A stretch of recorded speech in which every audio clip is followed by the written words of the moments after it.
Hello, this is Storybooks channel. New videos are posted every day. Subscribe and click the bell. Darius circled the spoon around the plate. For about 5 minutes, Anthony patiently watched his daughter. But even her strong nerves eventually gave way.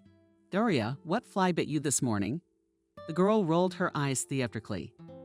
"Dad, there's no fly in our house that can stand it. They all die of boredom on the fly."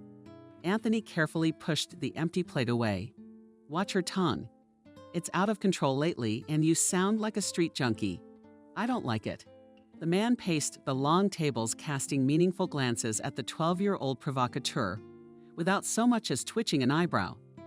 After waiting a few seconds, he said defiantly, "I love this crypt-like house. I'm also sick of this mess. How many times have I asked you to tell Kathy to cook something else?" The housekeeper stood mute beside her master. After the girl's words, she shuddered as if electrical wires had been connected to her. Anthony stood up abruptly. "Daria, as long as you live in this house, you will eat and drink what they give you. You're not old enough. You're not old enough to change things." "Understood." Daria looked at her father and muttered. "Understood." An oppressive silence hung over the dining room. The girl became defiantly apprehensive. She ate her porridge, but in her mind she was calculating how long it would take her father to travel the distance from one end, from the table to the other. The results of the mathematical calculations were disappointing, and Daria decided not to be angry anymore. Noticing that his daughter had relented, Anthony sat back down. "Kathy, you can pour the coffee." The housekeeper hurried to the kitchen and returned immediately with a tray. Also speechless, she placed a cup with a steaming beverage and a miniature creamer in front of him. "And coffee for me." Daria's voice sounded already indulgent. The man's pulse trembled, but he didn't fall for his daughter's ploy and said sternly, "Kathy will prepare the cocoa when you've had your porridge. Caffeine is bad for you at your age, and by the way, you should despise this porridge so much. Even the royal family traditionally serves this dish in the morning." Daria snorts at Dad. Anyone would think he had breakfast at Buckingham Palace. The man's heavy masculine fist lands on the natural oak tabletop. "Daria, what's with the language?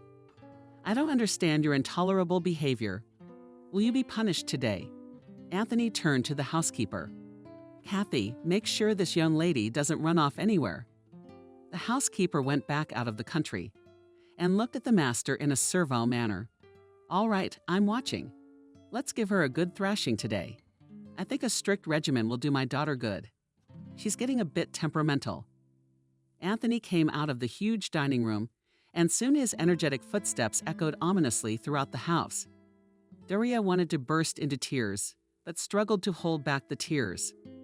"What is it like for you to carry?" "Kathy," she bowed in a curtsy.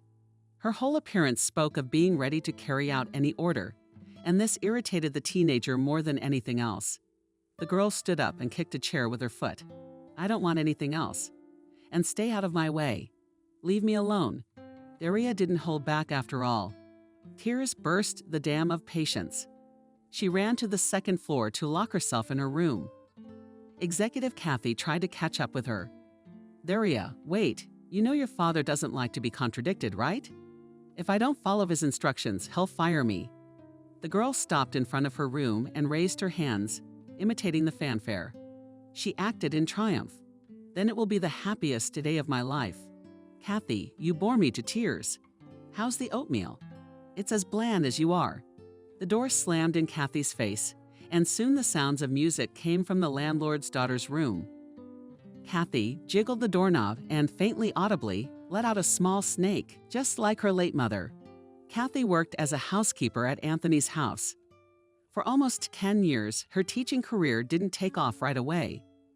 After graduating from college, she got a job in an elite gymnasium, where in her first month of work, the young teacher had a conflict with the students of the class. She was only 22 years old at the time, and the student, whose last name she could not remember, was only 16. The boy was insolent to the point of indignation, and he turned every lesson into an enthusiastic spectacle. Kathy tolerated the young bullies, hoping that they would soon tire of this kind of entertainment. But the boy could not calm down. One day he went to the extreme And when the teacher invited him to the blackboard, the boy gritted his teeth in her arms, saying, "Honey, let me give my lesson. I assure you, you'll love it." The class burst into hysterical laughter, and the young teacher burned with embarrassment. The defensive reaction worked spontaneously, and as soon as he freed himself from the embrace of the weeds, he gave her a resounding slap. The same day of the rematch, the principal invited Kathy into his office and immediately started yelling at her. "Kathy, what do you allow yourself? To use your fists in our gym? This is unacceptable. What was I supposed to do?" This young scumbag started using her hands in front of the entire class. The principal looked at the young teacher with contempt. "Do you expect me to believe you? Well, it doesn't matter anymore.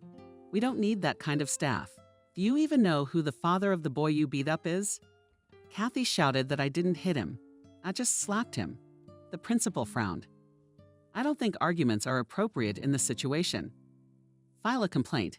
Kathy had no choice, so she wrote a statement in her office. The graduate of a prestigious university, who was interning in the UK, hoped to get a job quickly. For 3 months, she went to schools, nurseries, and other institutions where her skills could be useful. But everywhere she was turned down. Desperate to find work, she made an appointment with the mayor. When the aide asked her why she was visiting the mayor, she lied. "I love our city very much, but it is not up to par with the regional centers in many respects." The mayor's aide didn't even hear the end of it, and he is right. "I would like more comfort and cleanliness." Kathy was pleased, but she noticed. "And that is easily accomplished by involving the youth." "That's a great idea. I think our mayor will appreciate your initiative, but the problem is that he's on vacation, so I'll refer you to the deputy mayor." But as soon as the visitor entered the official's office, her courage instantly vanished. The girl burst into tears. Anthony didn't understand what was wrong with her. "Calm down, and tell me, what was the problem you were trembling about?" stammered Kathy. "Please help me a little more, and I will simply starve to death because I have no means of subsistence."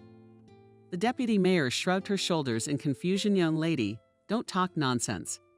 There are many vacancies in our city." "What are your studies, Kathy?" She took her documents out of her purse. The official opened the diploma, then the workbook, and smiled. "Yes, you have, to put it bluntly, an impressive record. Only 1 month. Tell me why you left the gym."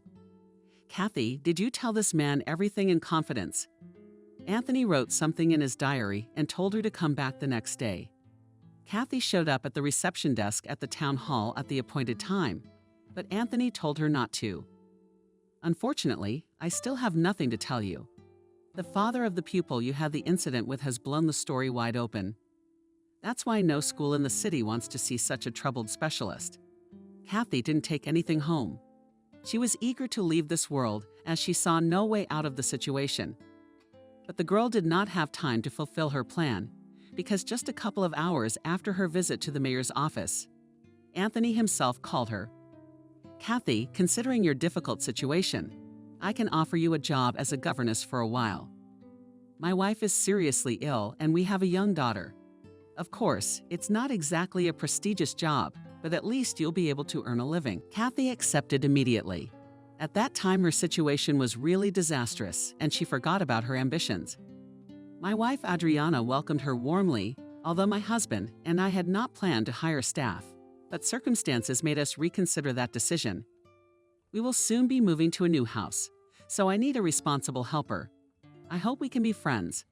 The landlady had a pleasant timbre to her voice, and that lowered Kathy's guard a bit. But when Adriana looked at the girl, she couldn't help but think how unpleasant his wife's gaze was. It was then that she thought for the first time that she was not likely to find common ground with that woman. Kathy's intuition did not fail. Adriana, during her husband's absence, most of the day the landlady was absent from work. She invented for the housekeeper the most sophisticated abuses. But Kathy tolerated everything because she had nowhere to go, since she had no relatives. A great aunt said to her after school, "Dear niece, I've been dragging you around. How long can you manage on your own now? I'm still a young woman, and I want to make my own life in these square meters." Do you realize that? It's impossible to realize. My aunt had a 1-bedroom apartment, and for several years Kathy lived in the kitchen. After graduating from college, the girl never visited her relative, although Aunt Miranda lived nearby. Once settled in the gymnasium, she immediately rented a room, hoping to settle down in her personal life. But these plans were not destined to come true. So working at Anthony's house eliminated a number of problems. And Kathy was very afraid of losing this place. For many years, she tolerated the nagging mistress and did not notice how she became a silent creature, ready to fulfill any whim of her mistress at the push of a button. Adriana, and she was clearly melting before his eyes, and her condition was deteriorating rapidly every day. She was suffering greatly, taking out her irritation on the housekeeper and her young daughter. So when the housekeeper went to the next world one nameless autumn day, Kathy breathed a sigh of relief. From then on, she felt more at home in her employer's house. But if Anthony was happy with this state of affairs, his reckless daughter was unwilling to accept these rules. And the older Doria got, the more difficult it became to accommodate the governess. Vanessa went to work as if it were a vacation, and she tried to show up early at her favorite school. The mayor's assistant's punctuality was legendary. It further enhanced the self-esteem of the woman, who was not distinguished by her outward attractiveness. Vanessa's main asset was her business qualities, and the mayor once jokingly confessed that without Vanessa he would be lost. She is my light in the dark realm of bureaucracy. These words were spoken to Anthony in a small circle of friends many years ago, but they became faithful for the young woman, to whom the male sex paid little or no attention. Every morning she would wake up and mentally repeat "Nellie, hurry up," or "the boss without you will be lost." At first, this phrase was taken with humor. Over the years, it became a motto. By repeating these words, Vanessa gained confidence in her exceptionality. She did not hesitate to point out her mistakes to the boss. She could suggest the right decision. Vanessa was never wrong in her forecasts, so the mayor often consulted her on various matters. Thus, imperceptibly for her and for others, Vanessa gained universal respect. She was never called a secretary, and proudly wore this honorable title of the mayor's assistant. Of course, like any ambitious person, Vanessa wanted more. And when Anthony was widowed, she began to nurture the dream of becoming his wife. Of course, the boss was unaware of his right-hand man's secret plans, but Vanessa, with her usual diligence, worked in that direction. She was almost certain that she would achieve her goal. The only stumbling block was the boss's daughter. The girl immediately disliked her father's assistant.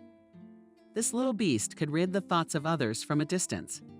Vanessa tried several times to befriend Doria, but all attempts ended in complete failure. Then the woman went on the sleigh and began to give the boss's daughter small gifts in the form of charms and cosmetics and other trinkets. Doria easily understood this maneuver. Vanessa, and in front of his father, told the aunt, "If you want to buy me, you are trying in vain. It's a pile of junk. Don't waste it. Spend your modest salary." Although the girl's words hurt Vanessa's ego, she didn't even blink, but she threw the ball into the goal with her opponent. Doria, what comes from the heart cannot be measured with money. But unfortunately, young people like you have a somewhat distorted perception of reality and are oriented towards other values. Doria didn't quite know what she was talking about.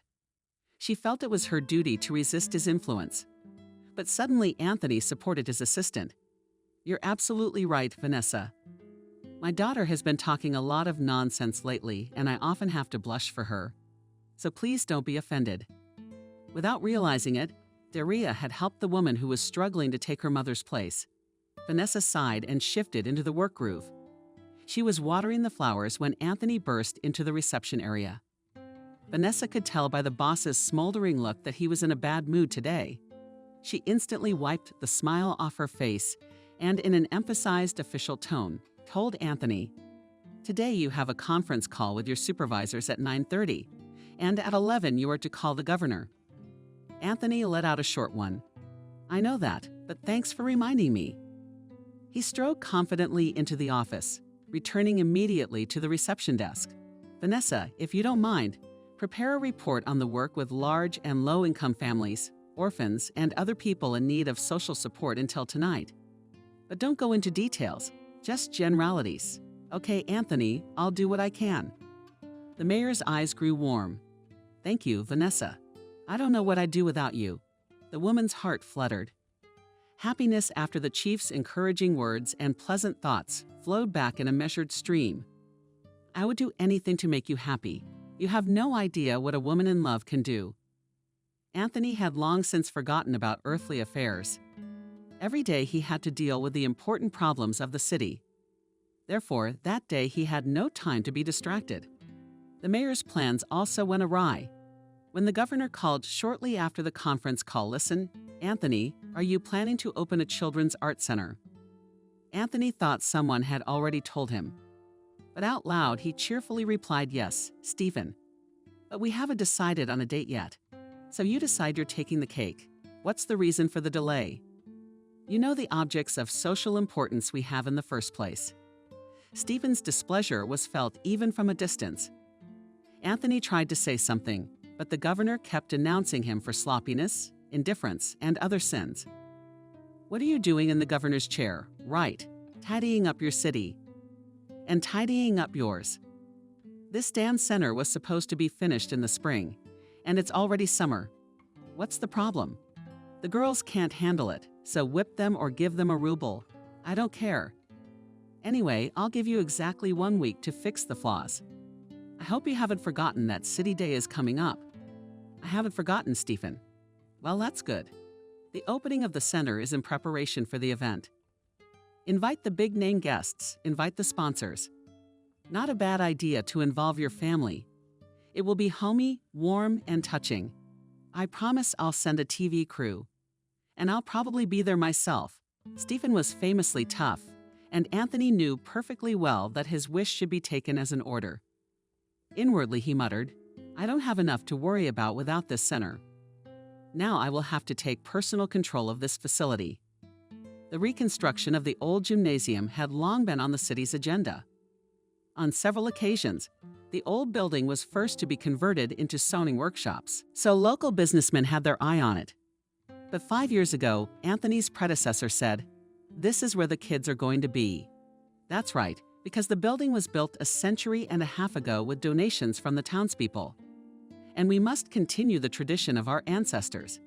And it will be symbolic. This idea of the former mayor had the support of the higher echelons.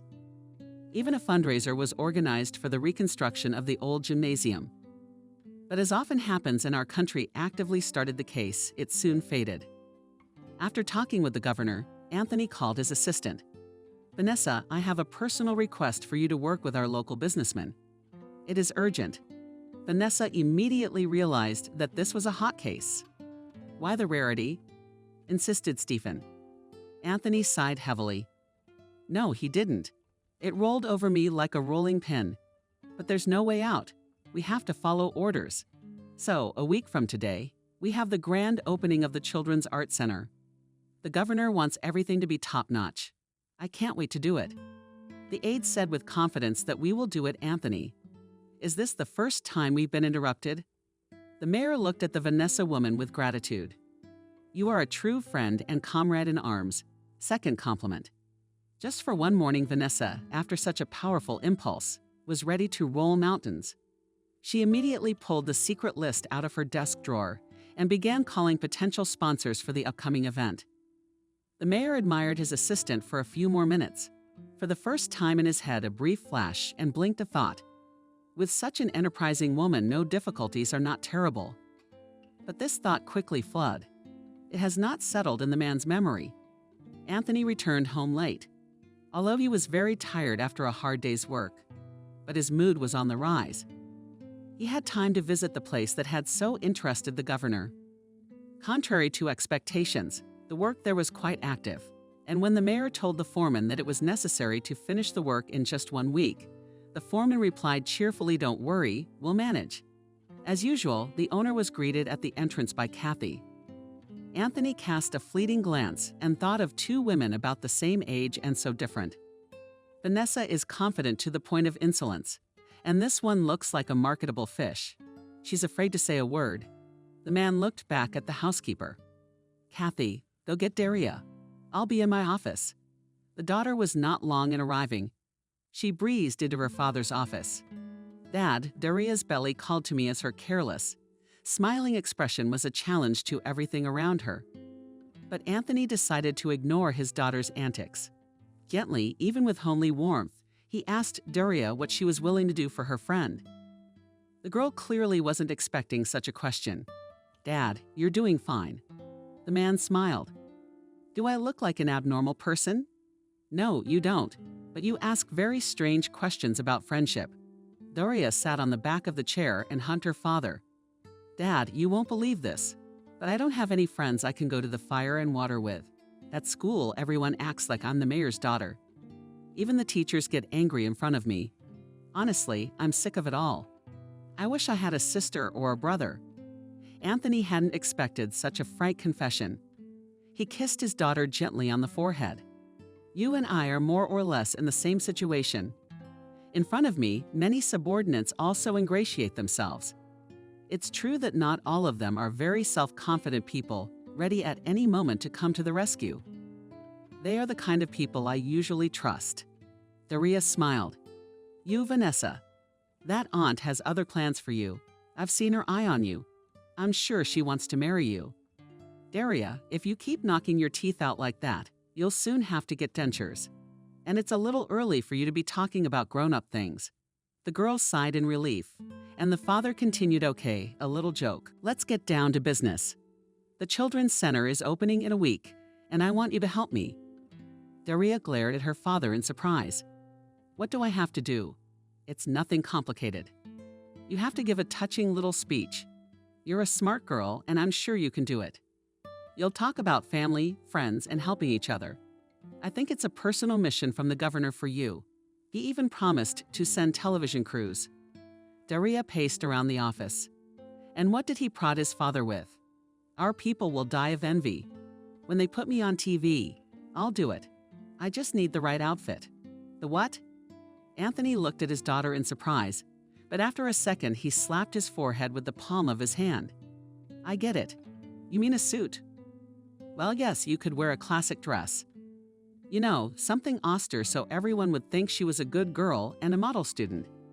Anthony didn't think his 12-year-old daughter could reason like an adult. Daria, you put everything in place. Now all that's left is to prepare for the event.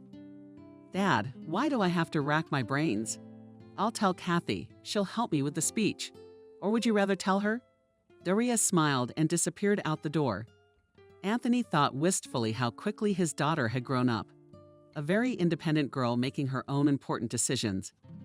When his daughter left, the man invited Kathy in. He briefly explained what was required of her.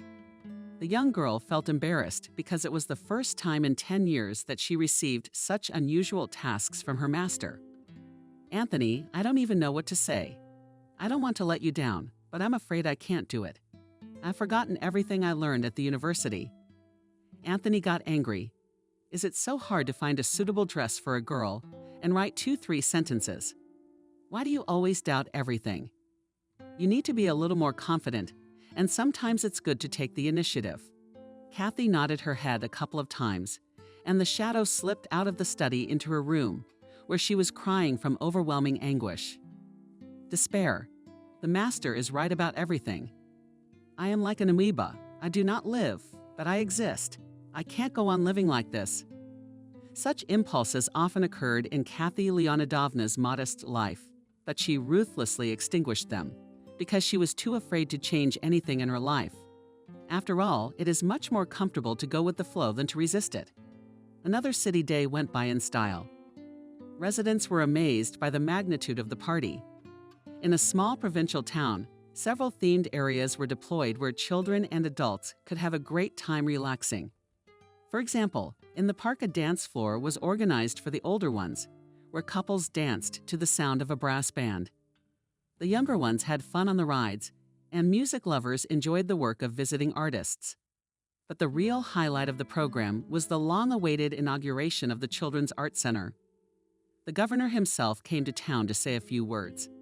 My friends, dear compatriots, you know that every talent has its origin in the homeland.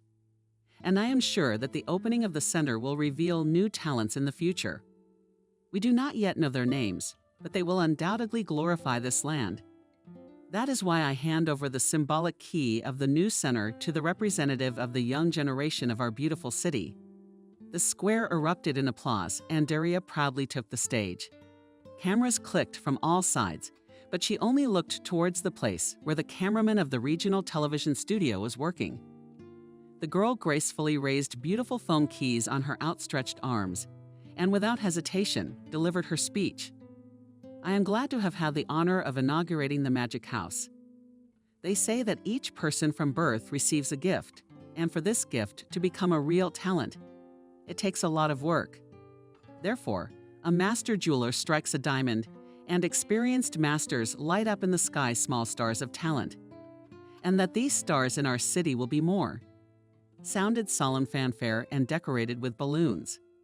The huge doors of the renovated building opened, causing great delight among the audience. Daria handed the keys to the director of the Cultural Center and finished her colorful speech. "They also say that all children's dreams come true someday, and I would like to wish all children on behalf of myself and the city authorities. Don't be afraid to dream." The audience applauded Daria, and this was her moment of glory. As soon as she stepped off the stage, she was immediately surrounded by her peers and acquaintances. "Daria, you're great. I'm so happy for you. You made a great speech. When are you going to be on TV?" It was an obligatory question, and the girl answered confused. "I don't know, they didn't tell me anything." She wanted to ask Kathy, who was by her side during the whole ceremony, but the governess disappeared somewhere. On the stage, the action continued, and according to the script, the godparents were now presenting gifts to the newly inaugurated center. They also spoke words of farewell, and the audience applauded actively. Suddenly, Daria felt dizzy and began to push her way through the crowd. She thought with annoyance, "Kathy, you stupid chicken. How could she abandon me? It's okay, I won't complain about her to Daddy, and he'll give her a good life with pictures." The girl went to the central square of the town. There too, lively music was playing and people were strolling leisurely through the shopping streets. Nearby, Daria heard a familiar voice. She turned around and was almost stunned by the surprise. Kathy was walking next to the governor and chatting sweetly with an unknown man. The girl wanted to tell the housekeeper everything she was thinking, but he was looking at her so expressively that she forgot all the words. But the most surprising thing was that Kathy spoke to the strange man in German. And she did it with such ease and fluency, as if she had not been born in this city, but somewhere not far from Berlin. They walked past, confused. Daria's mood disappeared immediately. Everyone around her was amused, but she wanted to cry with resentment. She muttered to herself in despair. "Dad is somewhere entertaining guests. He's a mummy. Kathy has found her own amusement too. I wonder who the guy is with whom she was having such a pleasant conversation." The girl didn't get the answer to that question until late in the evening, after she had taken offense at everyone. Daria returned home and locked herself in her room. She was already imagining how the housekeeper and then Dad would come back and urge her to sit at the table. But soon Kathy came back and immediately started pacing around the kitchen with the dishes. After a while, her father pulled up to the house in his SUV, but drove past his daughter's room and didn't even drop the usual on the way. "Daria, how are you?" Such an ignorant attitude towards her person. People close to her surprised and angered her at the same time. Therefore, Daria reluctantly left her shelter. Daria wanted to share her worries with her father and save up for a housekeeper. She was about to knock on the door of her father's study, but he came out. Seeing the daughter, Antonio said to Daria, "Did you do a good job?" "Very good. Thank you for not letting me down. But we'll talk about nice things later. Right now, I need to start a little secret with Kathy." "With whom? With whom?" The girl didn't immediately realize that Kathy was her housekeeper. She was unpleasantly surprised by her father's decision. And at first, she wanted to lock herself back in her room to suffer alone with resentment. But then she changed her mind and tiptoed into the kitchen. Daria knew it was wrong to eavesdrop, so she mentally reassured herself. It's okay to do it once in a while, when it's in the best interest of the common cause. Her intuition told her that her father was discussing something very important with the housekeeper. And because she was so curious, she decided to ignore the rules of decorum. The conversation must have been in full swing, for Anthony's voice was trembling with excitement. "Kathy, of course I realize you have your own life. And frankly, I'm happy for you, but it's all so sudden. It's like you've abandoned me, left me to my own devices. You're overreacting, Anthony. I don't have much to do in this house. And Doria's a big girl. She can manage on her own with a light breakfast. I'm sure you'll have no problem finding an assistant. It's just a click away. Ask your secretary. She won't refuse you such a small favor, will she?" Daria didn't have time to digest the information she had received before she heard her father's footsteps approaching. She hurried to hide in the alcove between the kitchen and the bathroom. As a child, this secret corner had been her safe haven, where she could sit for hours. Her heart was beating frantically, and she feared that the noise would attract her father. Contradictory feelings raged in her soul. On the one hand, he was glad that the pale moth was finally leaving his home. But on the other hand, the prospect of having to do everything herself did not bode well. Stubborn child. Resentment at the governess's behavior took hold of her. And the girl, after waiting for her father to close up in his study, walked confidently toward the kitchen. Kathy stopped at the stove. Without turning around, she said dinner wasn't ready yet. "Be patient, Daria, for about 5 minutes." "I don't want to be patient. Tell me, Kathy, how could you betray Dad and me? Did that guy cheat on you?" The housekeeper laughed. "Doria, were you eavesdropping? I didn't expect you to go down like that. And what guy are you talking about?" "The one you were traveling with in German. I thought he only spoke English. Turns out you can do it in German, French, Italian. I can also clap in your slang." Kathy approached the girl, wanting to hug her pupil, but Daria pulled away from her embrace. Then the woman leaned against the wall, and in a tired voice said to Daria, "There comes a time in everyone's life when they want to change everything. It happened to me today too. It's fate.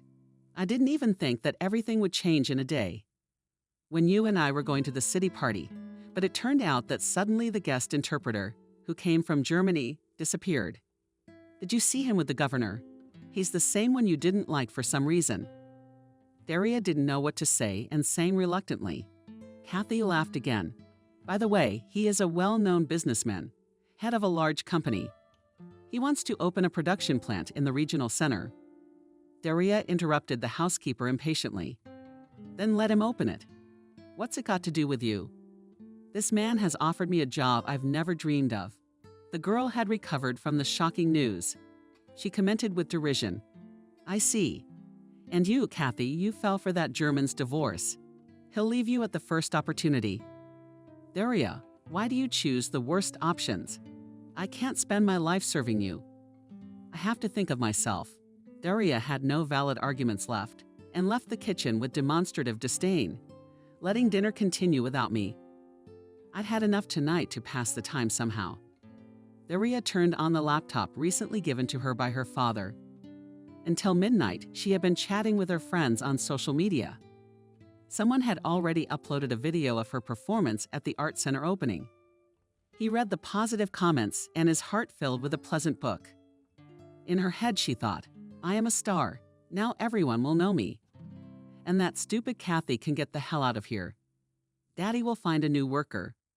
In the morning, when Daria woke up, the house was very quiet. The girl felt terribly hungry and regretted having refused to eat dinner the night before. She said aloud, "Kathy, I'm awake now. We have something to eat." But no one answered the call. Daria walked into the kitchen and saw a note on the table.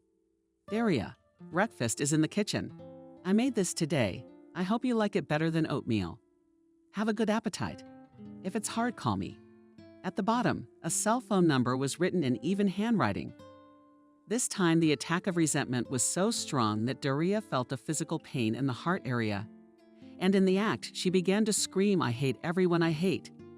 Daria felt the attack of resentment again and did not notice the tears rolling down her eyes in two thin knobs. She roared and thought bitterly that if her mother were there now, she would not let them hurt her only daughter. Little did she know that at that very moment she was only in another city. A completely different girl was also roaring in despair. and the reason for the tears, it was a colorful performance. Admittedly, she did not know the name of her doppelganger. The star video, uploaded to the network, in a few hours slipped among the leaders of views.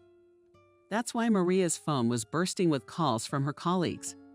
But the girl had to listen to mostly unflattering criticism. Maria, and we did not know that in our class, there is a girl with a double ass and quietly you have skillfully passed off as a gray mouse.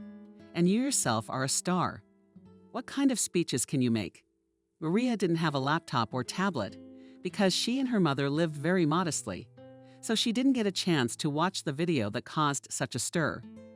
But after a string of calls from her classmates, her teacher Kelly called her and asked her sternly, "Maria, tell me, please, why am I the last person to hear about your adventures? It seems to me that you should have informed me and the principal before participating in such activities." Maria tried to explain to the teacher that there had been some mistake and that she had never been to that town in her life. But Kelly yelled at her not to be naive. In the age of technological advances, all things secret quickly come to light. Tomorrow I expect to see you and your mother in the principal's office. You will explain yourselves there. Nina wasn't kidding when, on her way home from work, she caught her daughter Maria crying. "Who hurt you? You know you mustn't get upset." Maria's mother did not fear for her daughter's health in vain. The girl had been ill since she was very young. At the age of 5, she was diagnosed with a heart defect. The doctors said that the pathology was congenital and that there was a good chance that the defect would heal over time. But a positive prognosis is possible only if Mary will eat right and stay away from colds. The list of prohibitions was spinning and negative emotions. Therefore, Nina strictly followed the daily regime of his daughter. She did not allow her to watch horror movies. She also carefully selected from the literature to read. The woman began to scrutinize her daughter's room, trying to guess what exactly it was that made Mary cry. But the girl had already come to her senses a little. "Mom, I haven't watched bad movies or read detectives. I'm just sick of the phone calls. Everyone calls and talks about some video on the internet." Maria tried to tell Mom what had happened. But Nina didn't understand any of her daughter Maria's authoritative narration. "What video? I know more or less where this town is, but I have nothing to do with this settlement. You calm down. Now let's go to the neighbor's house. They have a computer and together we'll watch that damn video that has caused such a stir." The neighbor did not deny him a small servant and even offered to help him. He quickly found the necessary material. Here is the film about the Children's Center. The three watched the 2-minute clip recorded with a cell phone and fell silent. Nina didn't want to believe what she was seeing. No, it couldn't be. Molly said to Nina, "There are other things in the world. You may have heard that somewhere. I think in Brazil there is a town where only twins live."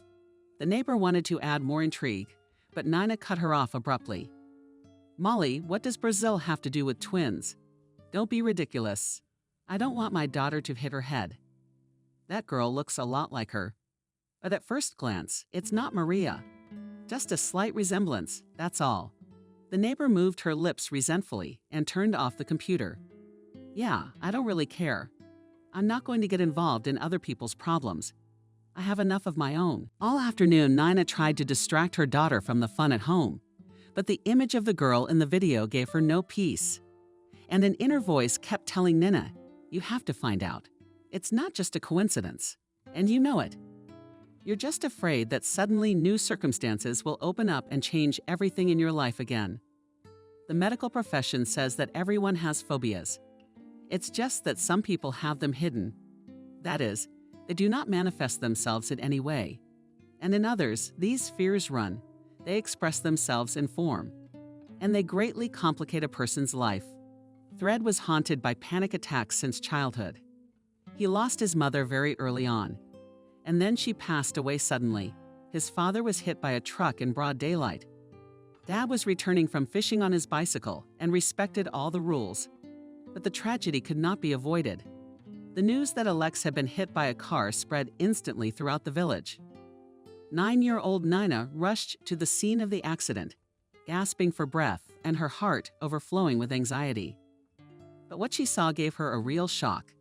The little girl ran to her father and started screaming in terror, "Dad, please don't die. I'll be lost without you. I'll do anything for you. But don't die." My father was still alive and even tried to smile. "It's nothing, but we've been in more trouble than this. We'll get out of it." The ambulance arrived and the paramedics began emergency treatment. The strict paramedic shouted to the women in the village, "What are you standing there for?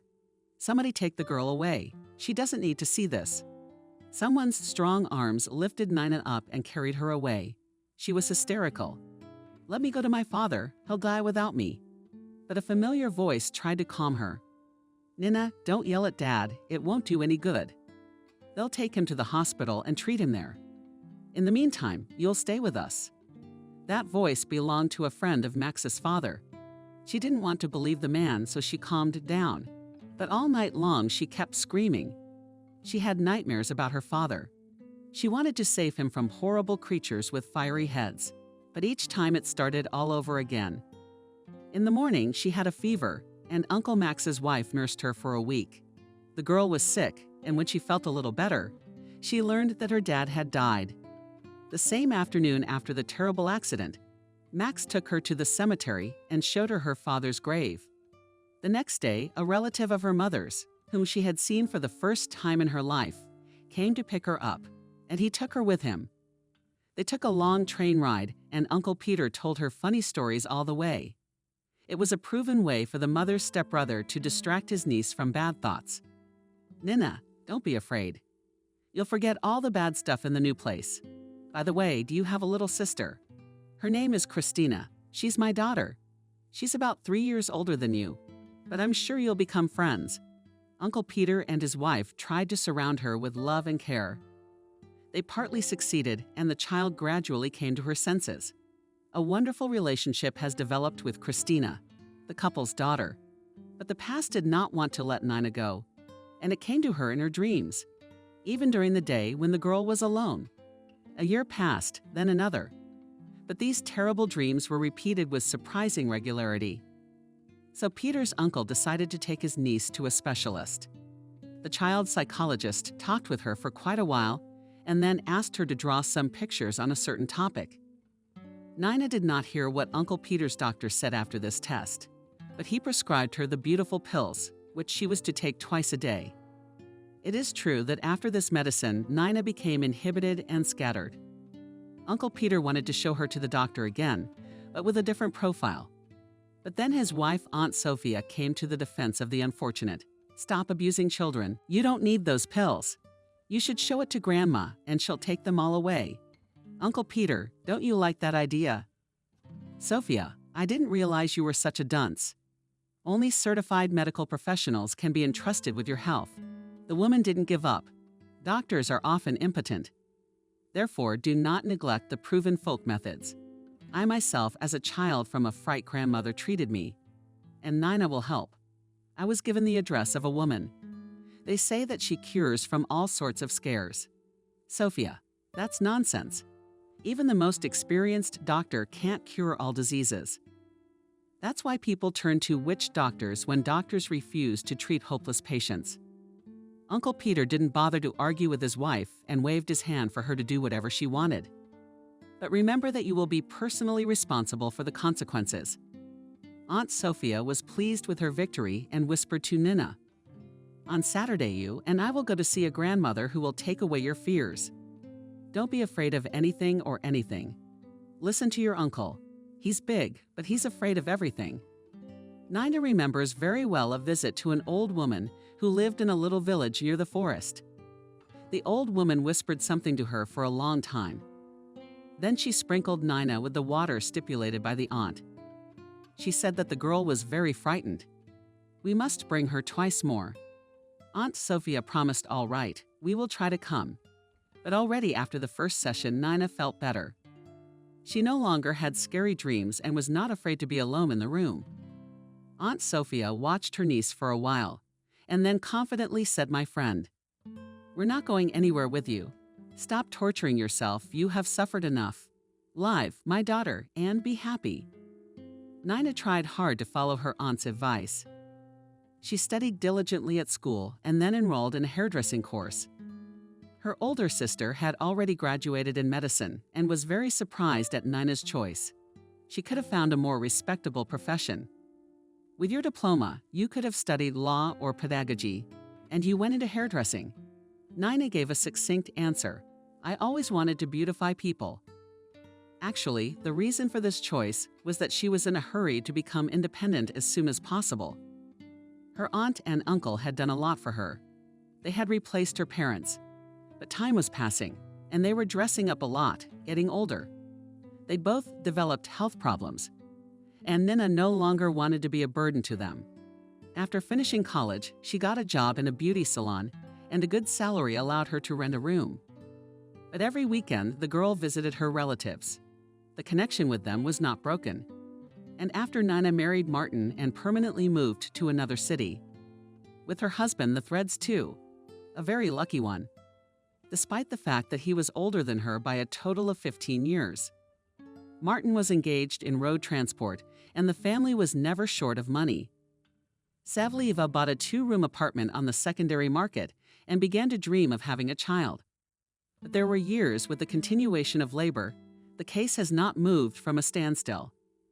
Spouses began to go to doctors' offices, but after a thorough examination heard the final verdict. Doctors are very sorry, but you cannot have children together. Nina. After the doctor's words, I experienced exactly the same shock as when I looked at my dying father in my childhood. This time her hope was dying, and she would not accept it and decided to argue with the doctor. Doctor, if we have understood you correctly, do you think my husband and I are hopeless? The doctor coughed for emphasis. Exactly. But there are methods that allow people to become parents. You are right, there are such innovative methods, but in your case, their application is impossible due to the infertility of your spouse.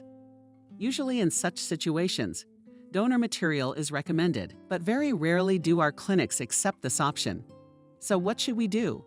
The doctor was silent for a long time and then said in a tired voice, I really want to help you.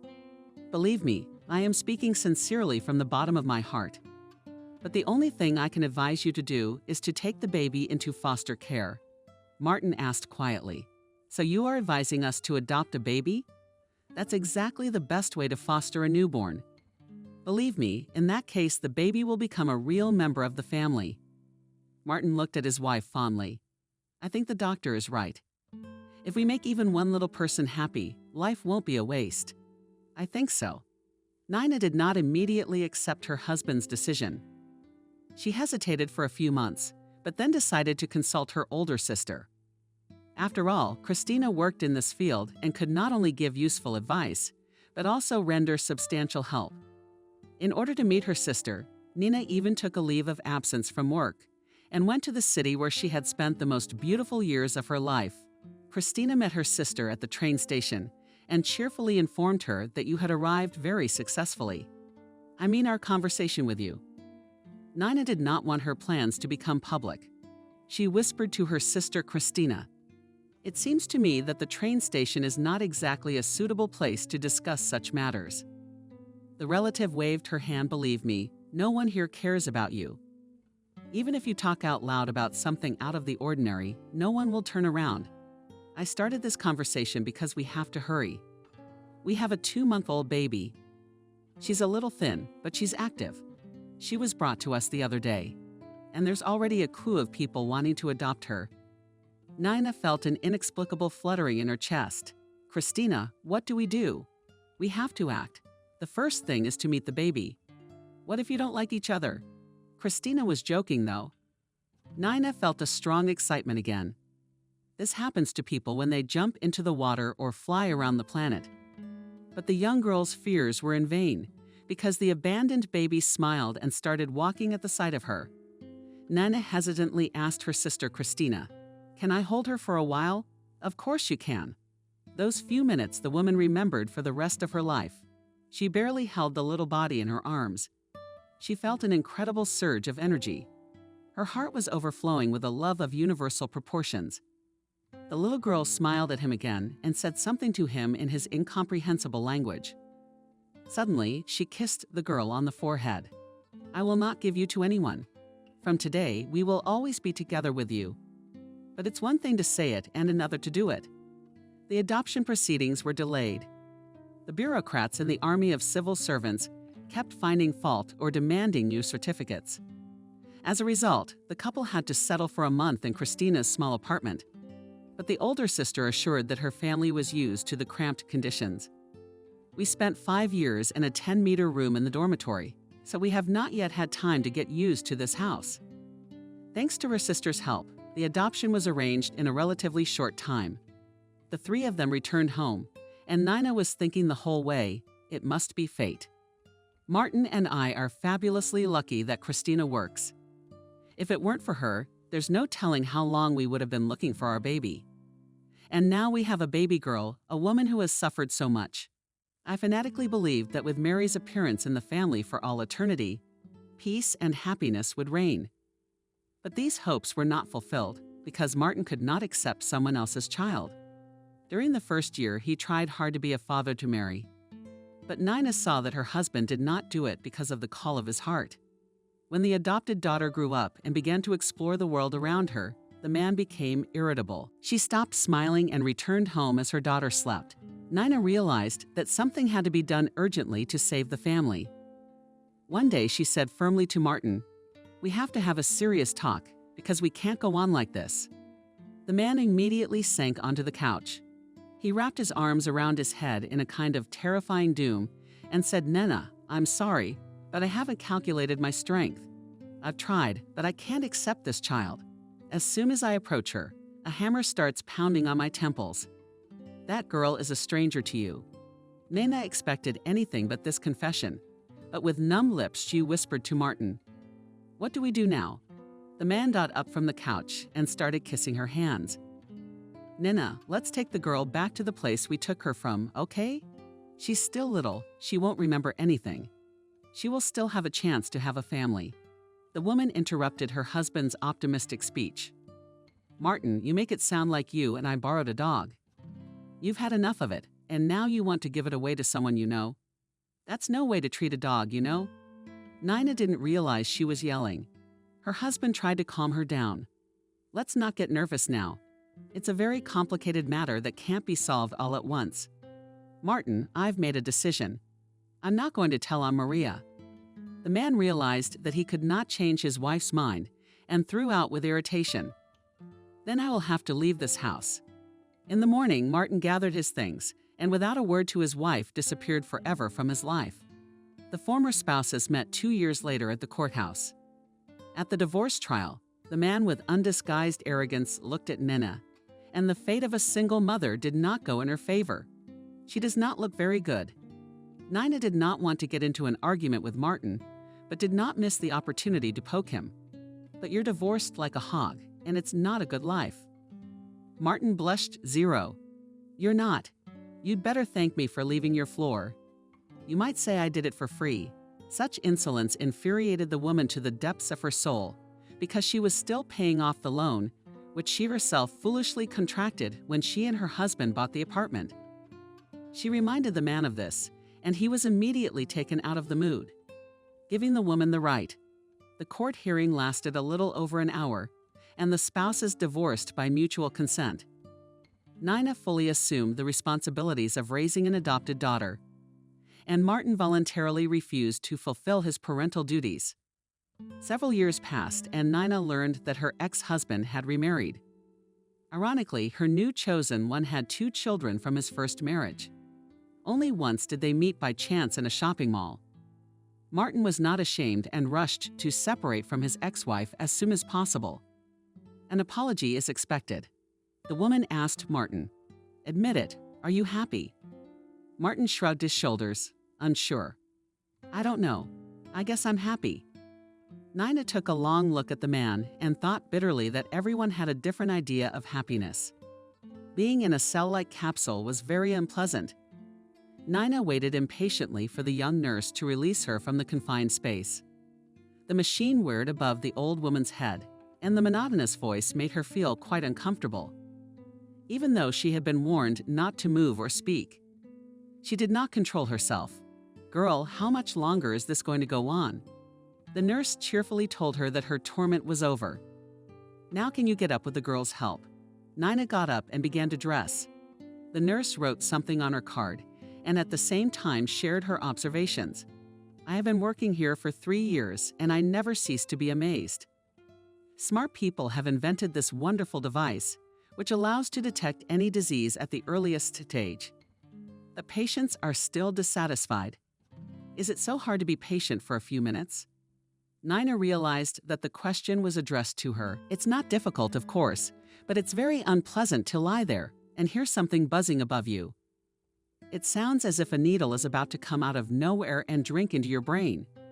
The girl laughed. "You have a great imagination. A surprising trait for such a mature age." The patient smiled. "Thank you for sparing my life. But it seems to me, colleague, that tact is not always appropriate in a medical institution." The girl wondered, "Are you also a medical professional?" Nina replied with undisguised pleasure, "And I have devoted 45 years to medicine." These hands have claimed more than 100 new lives. To convince the woman showed the nurse. Her friendly hands, the girl looked respectfully. "The results of your examination will be ready in about 15 minutes. I will take them to your doctor myself." Nina thanked the nurse and went to the office, where her fate would soon be decided. She sat comfortably on a free couch and waited her turn. Nina had lived almost 7 decades and rarely complained about her health. In her younger years, she was a serious skier and was even a regional champion. With age, her hobbies changed a bit, but physical activity was always the basis of her lifestyle. Her coworkers often joke that our Nina has a jet engine in one place. With that activity, she will work until she is 100 years old. Matron herself was not swinging on those terms, and she also said it jokingly to her daughters. "I doubt until I'm 100, but I will work until they take me off the ward." When it came time to draw up the pension, Nina boldly declared, "I'll work alone for a while longer. It's boring to be between 4 walls." Everyone knew that the woman had no one but her niece. The clinic's management met her needs and extended her contract, and Nina continued to share her invaluable experience with the young addition. But she had barely passed her 7th decade, and her health was failing badly. Weakness, severe dizziness, loss of appetite appeared. For some time, the woman attributed these symptoms to age-related changes in the organism. But then he began to lose weight, and this alarming sign could not be ignored. Her strength was fading day by day, and she had to take a well-deserved vacation to distract herself from her sad thoughts. At first, Nina took to reading books and then sought the friendship of the women in the neighborhood. She believed that positive emotions would help her to improve her health, but to no avail, and the weight continued its rapid decline. There came a time when she fainted in the store. It was then that the woman decided to take serious care of her health. She had already undergone many tests, but the doctors could not determine the cause of her ailment. This question kept her awake at night. She tossed and turned sleeplessly, repeating, "Lord, why am I being punished? Wherein have I sinned before you?" Memory held different versions of transgressions, but all were insignificant except one. Nina tried to banish the unpleasant memories, but they began to disturb her consciousness more and more often. To rid herself of this pleasure, she decided to consult an expert woman. Wendy was a very devout woman who always attended Sunday and holiday services at the local church. After listening to Nina, Dove told her, "You have to take communion. Tell your sins to the bishop, cleanse your soul, and believe me, you will feel better right away." The neighbor spoke so convincingly that she believed her and went along with her to the service on Sunday. But at the most crucial moment, when she had to tell the priest about her criminal act, which she had committed 12 years ago, the woman screamed. She still remembers the priest's piercing look and his words, "Repent, sister, and you will feel better." But instead of repenting, Nina murmured in confusion, "I'm sorry, I can't." "Maybe another time, Wendy, but maybe another time," she said. "Maybe another time, Wendy," but then she rebuked her. "You shouldn't be like that, Nana. Our sins keep us from living. They weigh heavily on our hearts." Nina timidly objected, "Because there are different kinds of sins, and maybe my offense is not as serious as it seems.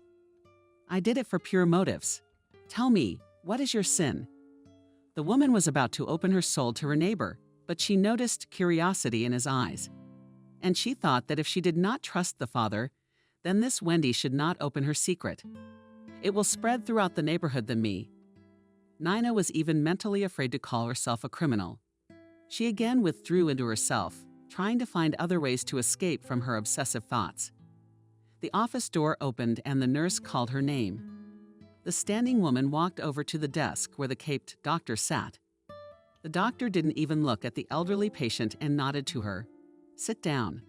The woman sat down and watched the doctor, who was writing something in illegible handwriting. 5 minutes passed. Finally, the doctor put aside the previous patient's chart and began to read the results of Nina's examination. As he studied the conclusion, his face became increasingly grim. He looked at the patient and immediately looked away. "Unfortunately, Nina, I have nothing to please you. To be frank, the situation is very bad." The old woman felt a tremor throughout her body. "I have cancer." The doctor kept silent and looked away from the window.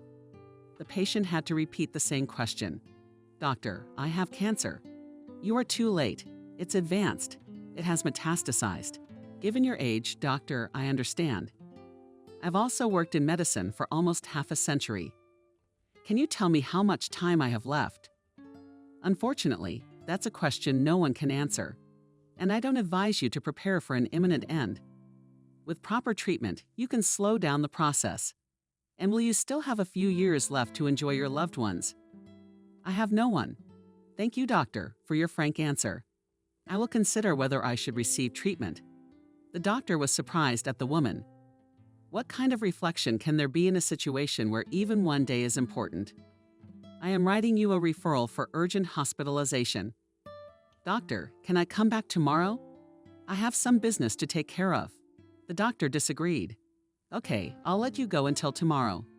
"I'll let you go until tomorrow." Nina couldn't remember how she had gotten to her apartment. She wanted to cry so badly, but there were no tears.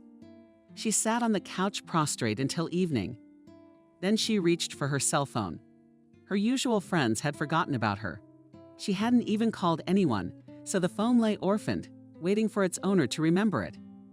In her dresser drawer, the woman frantically searched for her niece's number, as long as she didn't change it. Luckily, after the first beep, the phone rang with a familiar voice. "Aunt Miranda, is something wrong?" Nina felt tears rolling down her cheeks with two hands. "My grandfather has diagnosed me with a serious illness. It is heaven's punishment for a grave sin. Aunt Miranda, don't despair. I will come to see you tomorrow. Kathy, I won't be home. I'm going to be hospitalized. But it doesn't matter. I'll come tomorrow. And please don't fill your head with nonsense." Kathy kept her word. And the next day, she showed up at her relative's room at lunchtime. She brought with her 2 bags of fruit, Juice's kissed aunt, and cheerfully said, "Here is a supply of vitamins, so that all this will be destroyed in 2 days." Nina looked at her niece hopefully. "Will you come to see me again?" "Of course I will. How could I leave you alone?" "Kathy, my dear, why are you showing me so much favor?" "Because last time I treated you so badly." Nina burst into tears. Kathy stroked her gray head and soothed her like a child. "Don't cry. I don't hold a grudge. And it's been so many years." "Why remember the past?" objected the aunt. "How can you not remember it if it doesn't give you peace?" "These memories upset me. I never believed in magic and other nonsense, and now I believe it. My illness is a punishment for a terrible sin I committed when I had a sound mind and a strong memory." Kathy was worried about her aunt's condition, but she couldn't wait to tell her biggest secret, and the niece had to give in to her aunt. But as the woman told her terrible secret, terror gripped her. "Kathy, please don't interrupt me. You're the only one I can trust. Maybe you can correct my mistake, Aunt.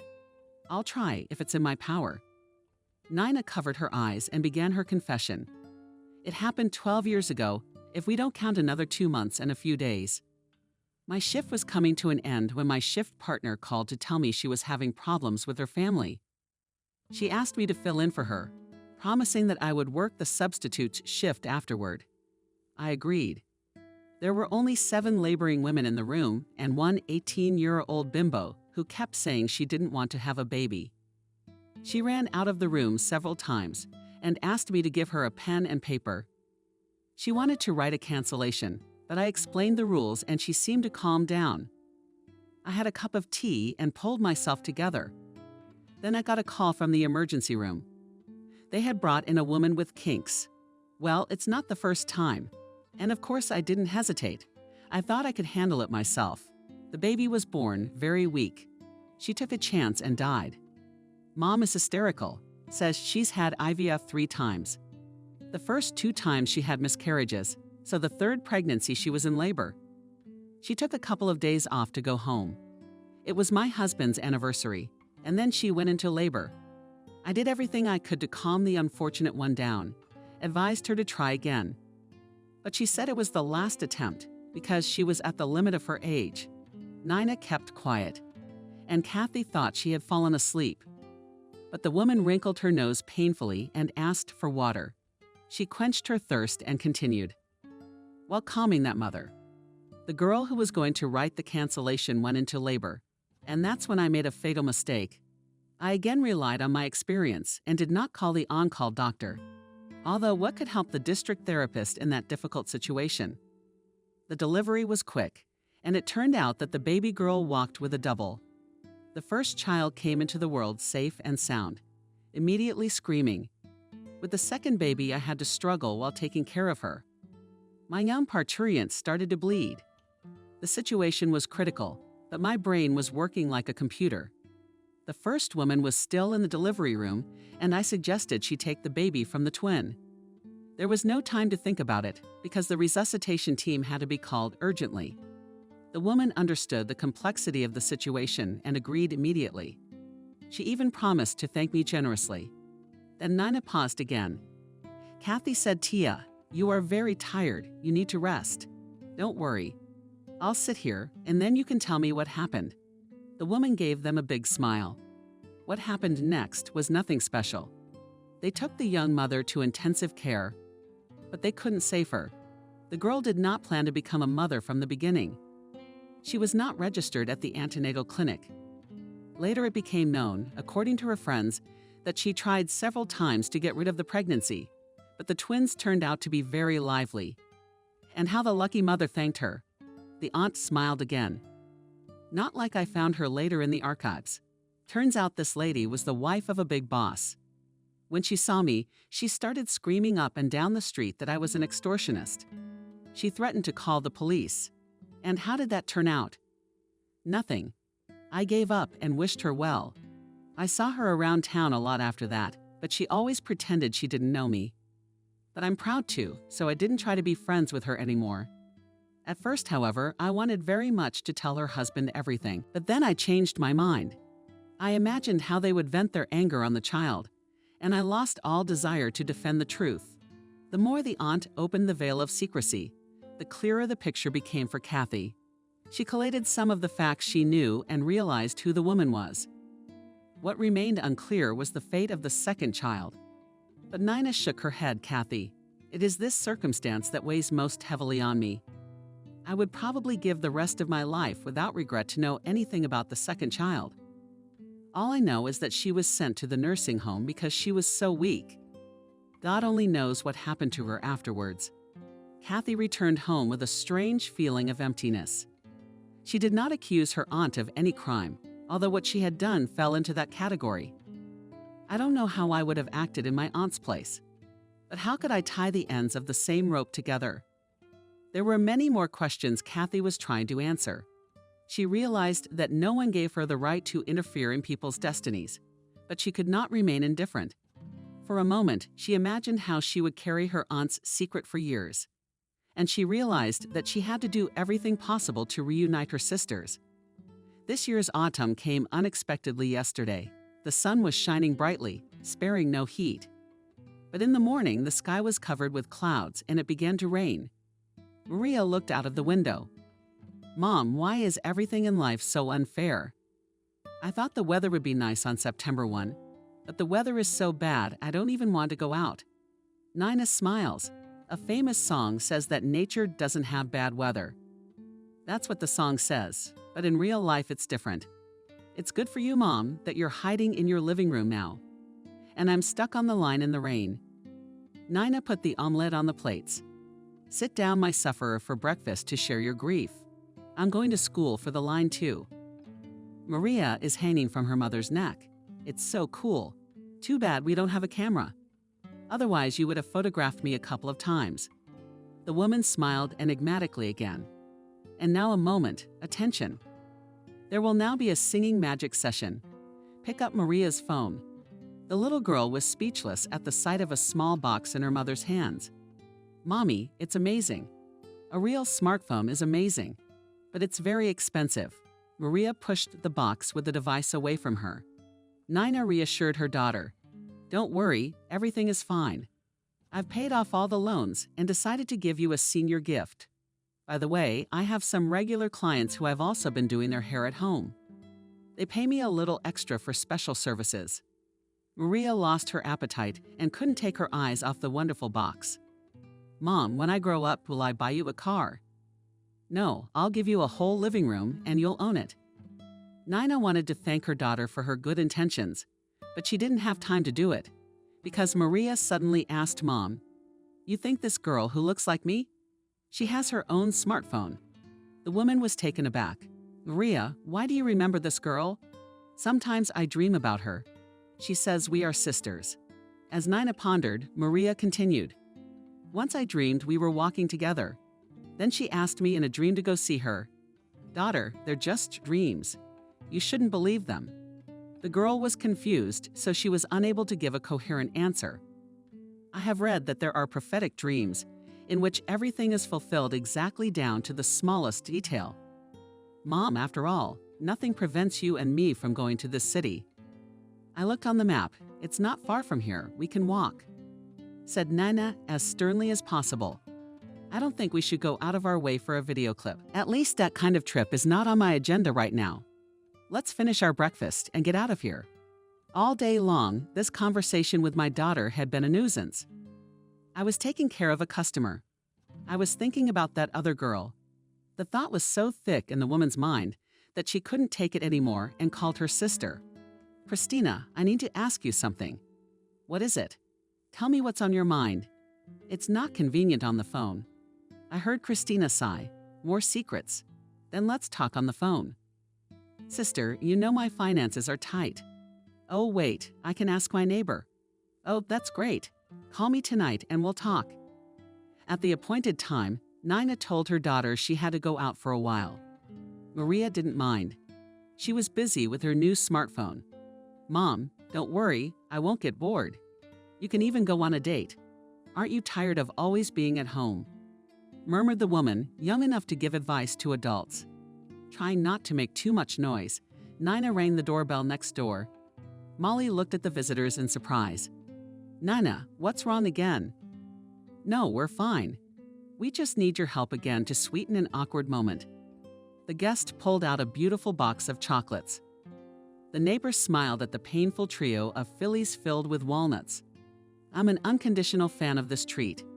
Thanks, Nina. You're welcome. What's your problem? I need to make a call to a friend. No, not a friend, my sister. Now bear with me for 6 seconds. Sure enough, after a complicated manipulation by Aunt Dina, Christina appeared on the screen. She waved her hand in greeting. Hello, Nina, to you and your neighbor. Go on, say it. Something's come up. Nina gave an expressive look to the landlady, who hastened to erase it all with Teratorkin. I won't disturb you. I'll go put on some tea. Nina made sure that there were no extra ears in the room and hurried to tell her sister the gist of the case. Christina, try to find out where Maria came from and under what circumstances. 25 again. Why are you stirring up the past? Also, your Maria's life, though modest, is quite settled. But find out the truth. And what will that change? Christina, you see, some circumstances have come to light that have made me take this step. The fact is that my Maria most likely has a sister. Nina briefly told her about that clip with the girl, who is an exact copy of her adopted daughter. Kristina Petrovna did not respond immediately. I must admit that I was dumbfounded, but I will try to find out everything quickly. although it will be difficult for me to do so. After all, access to the archives is only open to a separate list of people, and I haven't worked there for a long time. You still haven't told your mother that you're not related to her. Not yet, I can't decide. And it's wrong because I don't have anyone else in the world who is related to that girl. I understand. You'll hear from me in a couple of days. Next communication session. Nina waited with a fanatical desire to get to the truth, and her patience was rewarded. Her sister called a day earlier than promised. Nina, are you standing? What is there to swear then? I have so much news for you that you may not be able to stand. I've seen a lot of melodramas on TV, but I didn't expect such a story to unfold in front of my eyes. Anyway, this morning I went on your errand, and I came face to face with a lady who was also interested in the events of 12 years ago. Nina tensed up, and her heart was pounding so hard she couldn't make out what her sister was saying. Meanwhile, Christina kept pouring out information. There is no 100% certainty, but we can assume there are two of them. So she's a twin of another girl who is also being raised in foster care. But it's a complicated story, so I think you need to meet that woman and talk to her. Nina had not yet realized what her sister had told her. Speechless, she repeated over and over again. Yes, of course. Anyway, I'll give you this lady's phone number and you'll make arrangements with her. Whenever it's convenient for you to meet. Daria didn't know what to do with herself. The beginning of the school year didn't make her happy because the class was as boring as last year. It was better to watch TV, even if there was only trash on the program. I can't wait for Daddy to come. How many times have I asked him to take me somewhere? He doesn't have time. Daria texted from corner to corner. Suddenly, she remembered Kathy and almost burst with longing. If I hadn't messed with her, she wouldn't have run away from us. Right now, I'd give anything for some sultana raisin oatmeal, which only Kathy could make so deliciously. I wonder where she is now.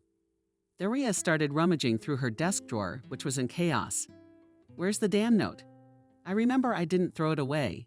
Finally, after a long search, the girl retrieved a crumpled piece of paper from a selection of notebooks. She began to smooth it out, saying, "Here's Kathy's phone number. Now I'm going to call her and tell her what I'm going to tell her to make it sound credible. I'm going to tell her that my English is a mess." Daria realized that wasn't exactly a good reason to start the course. But there was no other option, and determinedly she dialed the former governess's number. Kathy answered no immediately. "Daria, weren't you expecting your call?" "No, it's all right." "Kathy, hi, I wouldn't bother you, but my English is a complete mess." "Have you changed? They don't use literary words. If it cuts off your ears, I'm sorry, really, but I just wanted to hear from you, to know how you're doing in the capital of our region. And I'm looking forward to seeing you too." Daria felt something protective in her eyes, and her voice trailed off. "It's not true, I want to see you. That's a bad thing. Dad is always busy and the new maid comes every other day. She cleans and cooks well. Still, it was better with you. Daria, I'll definitely come v. Arkhipov, as soon as I get a chance." Did the girl ask when you'll get that chance? "Maybe at the end of this week. Don't cry, I beg you very much." "All right, I'll try." After a brief conversation with Kathy, Daria's mood improved a little. She decided to please her father and set the table for dinner. Anthony was surprised at his daughter. "There's nothing wrong with you." "Yes, if you're surprised that I decided to be a bit of a hostess. I confess I was favorably affected by Kathy's call." "Kathy called you. How's she doing?" "I don't know the details, but she said she's fine. She works for the company as a translator. She's not married yet." "Wow, you even asked me that question. Don't you think it's unseemly for young girls to ask about other people's private lives?" Daria put her hands to her sides and defiantly asked Dad, "Is it decent to leave your only daughter alone in this huge house? I'll soon die of boredom." Anthony realized that the conversation was taking on an unpleasant tone. "Daughter, I promise that next weekend you and I will go out together. If you want, we'll go fishing or to the regional center. There's plenty of entertainment there." Daria gave him a mischievous look. "Next time we'll go fishing, but this Sunday we'll go to the park with you. And what will we do there? You'll relax and watch your daughter work." Dad, I've been asked to organize a fall dance in the park. I'll wear the same dress I wore with Kathy to the opening of the art center. The idea of a day out is much appreciated, Anthony. Thank you, daughter, for the invitation.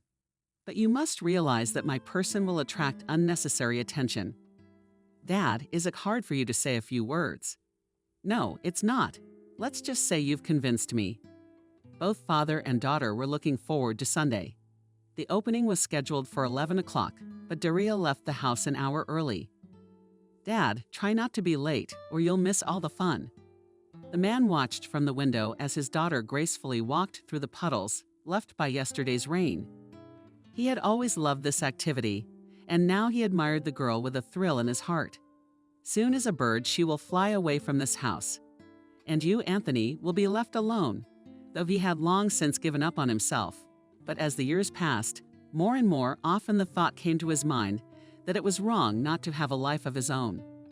The man put on a strict jacket and looked critically at his reflection. The mayor was also a human being, and perhaps he deserved attention and understanding. There were already many citizens in the park. It was only a few minutes before the event, and Anthony tried to find his daughter with his eyes.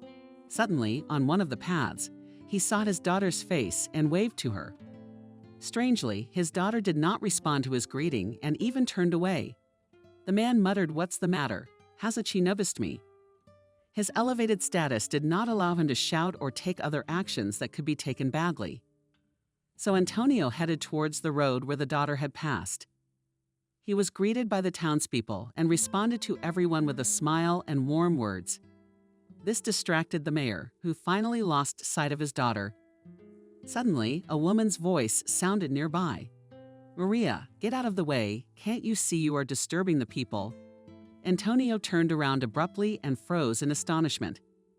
In front of him stood a girl like two peas in a pod, similar to Daria. Only her hair was shorter and her attire different. For a moment he felt dizzy, but was pulled out of his unpleasant state by the same female voice. "Are you sick? You've gone very pale. Maria, give it to me. You will see that the man feels sick." Anthony looked at the woman, then at the girl named Maria, and closed his eyes sharply. When he cautiously opened his eyes, the couple was still watching him from the side of the stage. Triumphant music was heard, and Daria Anthony jumped onto the stage to applause. "Hello, my favorite Arkhipov. We're having a party today, and my friends, and I want to give you all a good mood." A burst of applause spread through the park. Anthony still had not managed to get away from the mom with the girl who looked so much like his daughter. At first, this fact didn't even strike him as odd, and he wanted to approach the stage. But Maria said in a very loud voice, Mom, look, it's the girl from the video. Can I come closer? I really want to meet her." The woman tried to hold the girl. "Maria, let's put the introductions on hold. Your interference could interfere with the festivities." "Mom, I'll watch quietly."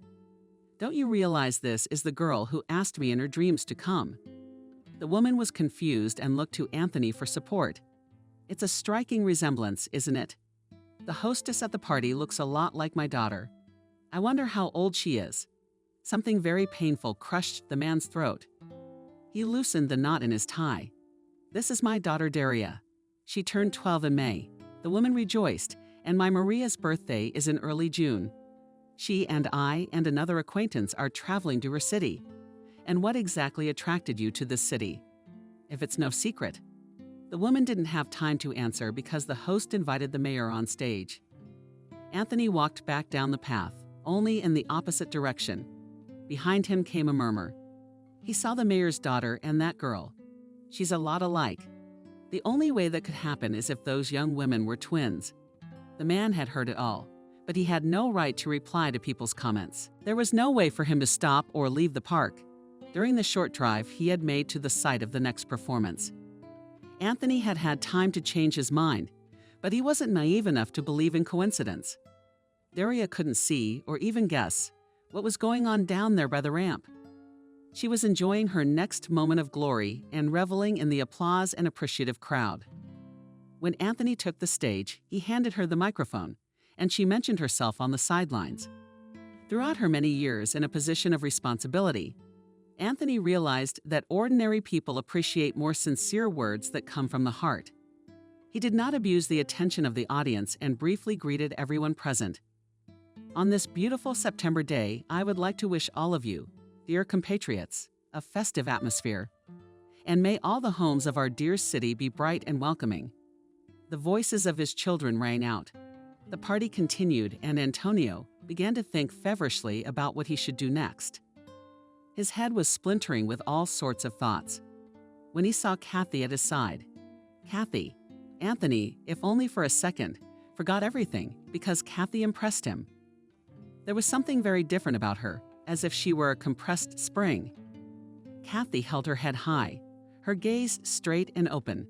But seconds passed, and Anthony let out a long sigh. It would be interesting, of course, to chat with her, to find out how she was doing. But that didn't matter to him at the moment. He was about to tell Kathy. Daria walked past him. She almost made the mistake of running him over, literally bumping into Kathy. She smiled and hugged Daria. So you keep carrying everything in your path. A while ago, Daria would have been offended, even responded rudely. Now she was smiling. Kathy, did you see my performance? Of course I saw it, and I wasn't the only one. Kathy looked at Anthony, who was staring at the girl his daughter looked so much like. Anthony, if you're looking for Maria and her mother, they're waiting for us at the cafe on the boardwalk. The man turned slowly toward Kathy. He felt the earth tremble beneath his feet. All the worst suspicions were beginning to come true. Had she hit her head? No, he doesn't want to know anything, let alone change anything. Daria is his daughter, and no other situation interests him. He was about to tell Kathy, but suddenly the thought came to his mind that maybe Daria is his daughter. And that girl too, although it wasn't impossible. He had been several times to ultrasounds with his wife, and had clearly seen a boy. Kathy, I'm sorry, but Daria and I can't go today. Kathy interrupted him. Anthony, we have to. You realize it's better to talk. They're not accusing you of anything. People just want to know the truth. And the man who caused all this wants to be rid of this sin before he dies. Daria looked fearfully at her father. Dad, what is he talking about? Kathy smiled at him. Daria, are you afraid? You've never been afraid of anything. If your father decides to do it, there's someone I'm going to introduce you to. Daria's in a pose. Actually, she has friends waiting for her. Well, I don't know, maybe she doesn't want to meet anyone. I've got Anthony interrupting Daria's daughter. We're going to have to go because I'm not going to be able to sleep well now anyway. Dad, what's wrong? He shrugged his shoulders. If Mom were alive, she could probably shed some light on all this. After saying that, Daria calmed down. Kathy and Anthony stepped forward, with Daria trailing behind. Kathy, what did you have to do with this? I had nothing to do with it. My aunt. We don't socialize enough to know the details, or I used to. And now that my aunt is dying, I wanted to know if the other girl was alive. It just so happened that we all met at the same time. Together, we were able to discover many interesting things. The man was completely lost. He didn't know what he was going to hear. But of one thing he was sure, it was not good. They approached the summer cafe, and then they heard Mom, look, there she is. Daria stopped. She looked at the man who had spoken. Then she looked at her father. Dad, who is it? I thought it was just a dream. I've dreamed about her several times. Anthony convinced his daughter. I don't know the rest either. I hope it all becomes clear now. He turned his eyes to Maria's mother and froze. Nina was looking at Daria with a kind of greediness. She slowly shifted her gaze to him. Anthony, Kathy looked at them in confusion. I don't understand. Do you two know each other? Anthony nodded slowly. They hastened to add, we only crossed paths a couple of times. That was a long time ago. The woman couldn't tell that about 8 years ago, Anthony had somehow been drawn back to her city. And lucky for her, at her beauty salon, she needed to get in shape because, she said, she was about to grow pigtails for her job. Nina and the other girls tried to explain to him that it was a women's salon. But Anthony wouldn't listen to anyone. So Nina, in order not to make a fuss with such a client, offered to cut his hair. She left a very generous tip and then apologized, saying it had been a hard day. And an hour later, negotiations. Apparently, the negotiation was over before it began, because when she left, Anthony was waiting for her. Anthony was never much of a go-getter, but this time it was like he was on a roll. And Nina wouldn't let the men near her. And here she thought they were newcomers, so no one owed anyone anything. They actually only saw each other 3 times. And then Anthony went off to his own town. Nina tried to put it out of her mind. And now that he was in front of her, she looked at him in confusion. She thought about the fact that 5 minutes ago it had seemed to her that her problems were of universal proportions. But now they had become of totally inexplicable proportions. Everyone sat down at the table. Maria and Daria couldn't take their eyes off each other. Kathy's gaze immediately went to the professor. I think it's best if the girls go outside, let them talk. While we're here solving adult problems. Neither Daria nor Maria. They didn't argue. They went downstairs. And the last thing Kathy heard was, "What kind of ice cream do you like?" "I'm from school." "You're kidding. I just eat it too." Kathy smiled. How much less do rule kids have frosting and stuff? What's to stop them from communicating in a second? Kathy had already sat down at the table. Well, who's going to start? Anthony raised his hand. Let me do it. Daria's daughter is mine and my spouse's. I took care of her throughout her pregnancy. We went to the doctor together, so we have nothing criminal. I'm sure science will find many explanations for this similarity. Nina nodded. I would like to support Anthony. We also took Maria from the orphanage. Would anyone really believe that Anthony's family separated the children? Surely there's an explanation. Kathy sighed. Let me get started then. Anthony looked at his former housekeeper. Yes, Kathy, I'd like to know why we're here. My aunt has been a midwife all her life.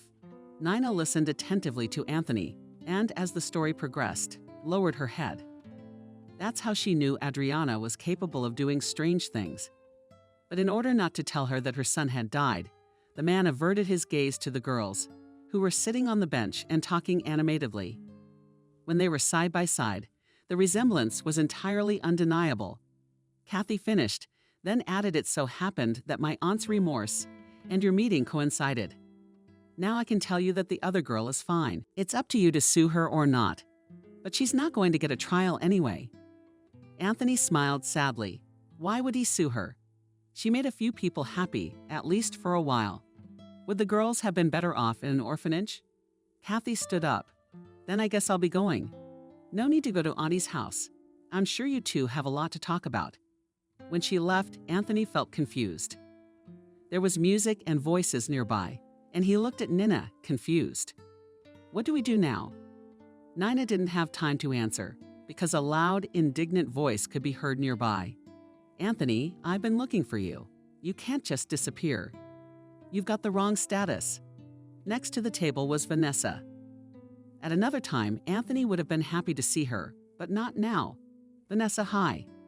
I have the day off today, and I thought I'd spend it with my daughter. What's up with you? Vanessa couldn't take her eyes off Nina. Inside, everything was churning. She had been looking for years for a way to get closer to Anthony, as they say, little by little. And here she was planning to spend with her daughter. Vanessa invited the tongue, but it was too late. Anthony's gaze became one. Everything she had worked so hard to build between them crumbled in an instant. Vanessa, are you forgetting? I'm sorry, Anthony, you've got it all wrong. Vanessa hurried out, but when she came down the steps, she froze. There were 2 Daria sitting across from her. True, one was a little thinner and didn't look quite so brazen. The woman turned around. She looked at the couple seated at the Euless table, narrowed her eyes. Well, that got rid of the mayors. She walked briskly down the path, plotting a plan in her head in case things didn't go her way. Daria gave Vanessa a dirty look. Maria immediately asked, Who is that? That's my father's assistant, who sleeps and dreams of moving in with us. Why, he doesn't have a home of his own. Daria laughed. Maria, you're kidding.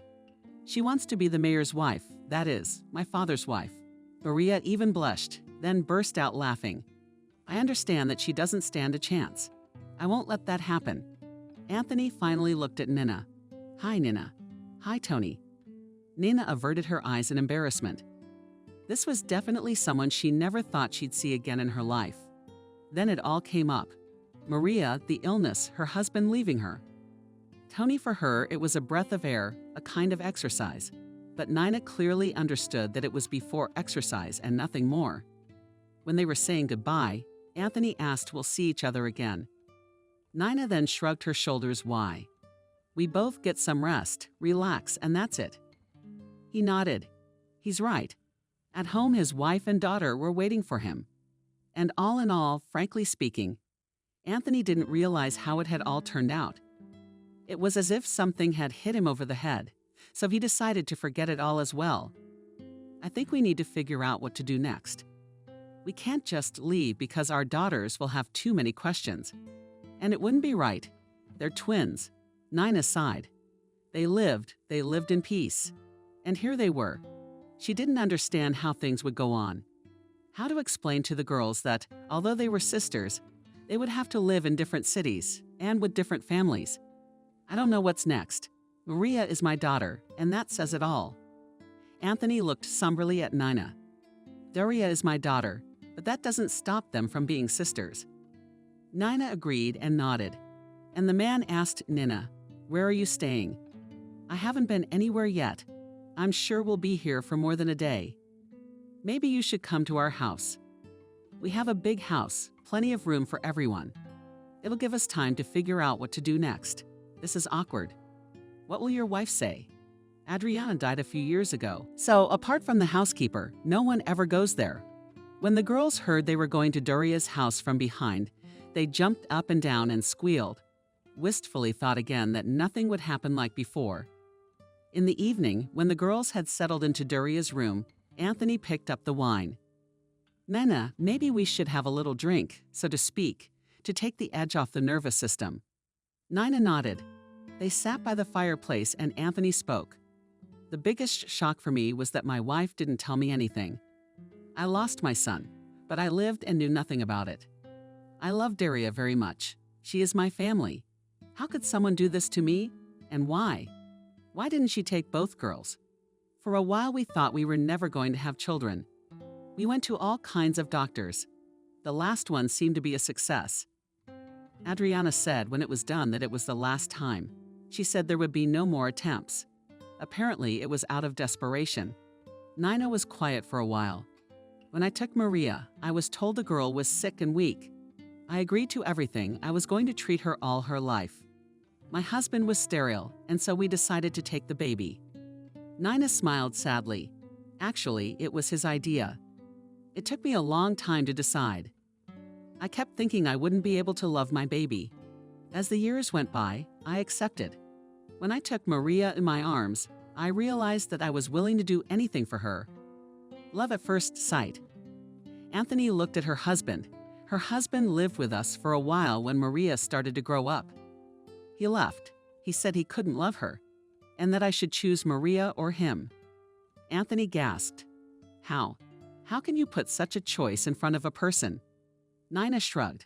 "Well, it's like this. I'm going to rest. Too many things today. My head is spinning." Sure, go ahead. Tell him Maria has a heart defect. The doctors promised that with the transition age it should go away.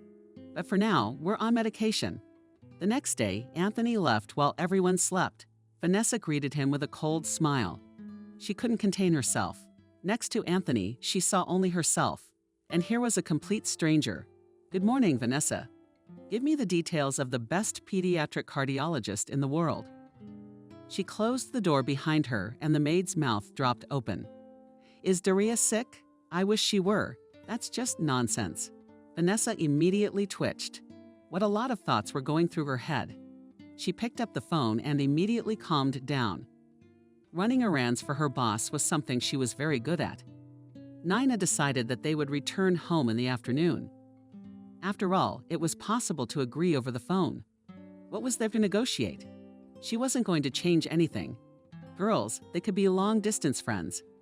And she wanted very much to leave because Anthony's presence near her made her not revolt about herself. What nonsense was going through her head? They had no relationship that could be remembered simply by meeting on a physiological level. An inner voice whispered viciously, "A lot of people wanted to meet you on that level. Somehow you turned them all down, but not him." But the plans didn't come to fruition. After lunch, which they had prepared with the girls, Anthony arrived. "Nena, get ready. There's a very good pediatric cardiologist waiting. Let him take a look at Maria." Nina wanted to refuse, but then changed her mind. No need for unnecessary consultations. The doctor insisted on a more thorough examination, and they had to stay a few more days. And later the doctor called them back to his office. "I have nothing to tell them. Most of the time these problems end when the child is in transition. But in very rare cases, probably 1 in 5,000, not the other way around, they get worse." This is how her child's illness progressed. Nina looked at the doctors with confusion, but they told her, "I understand.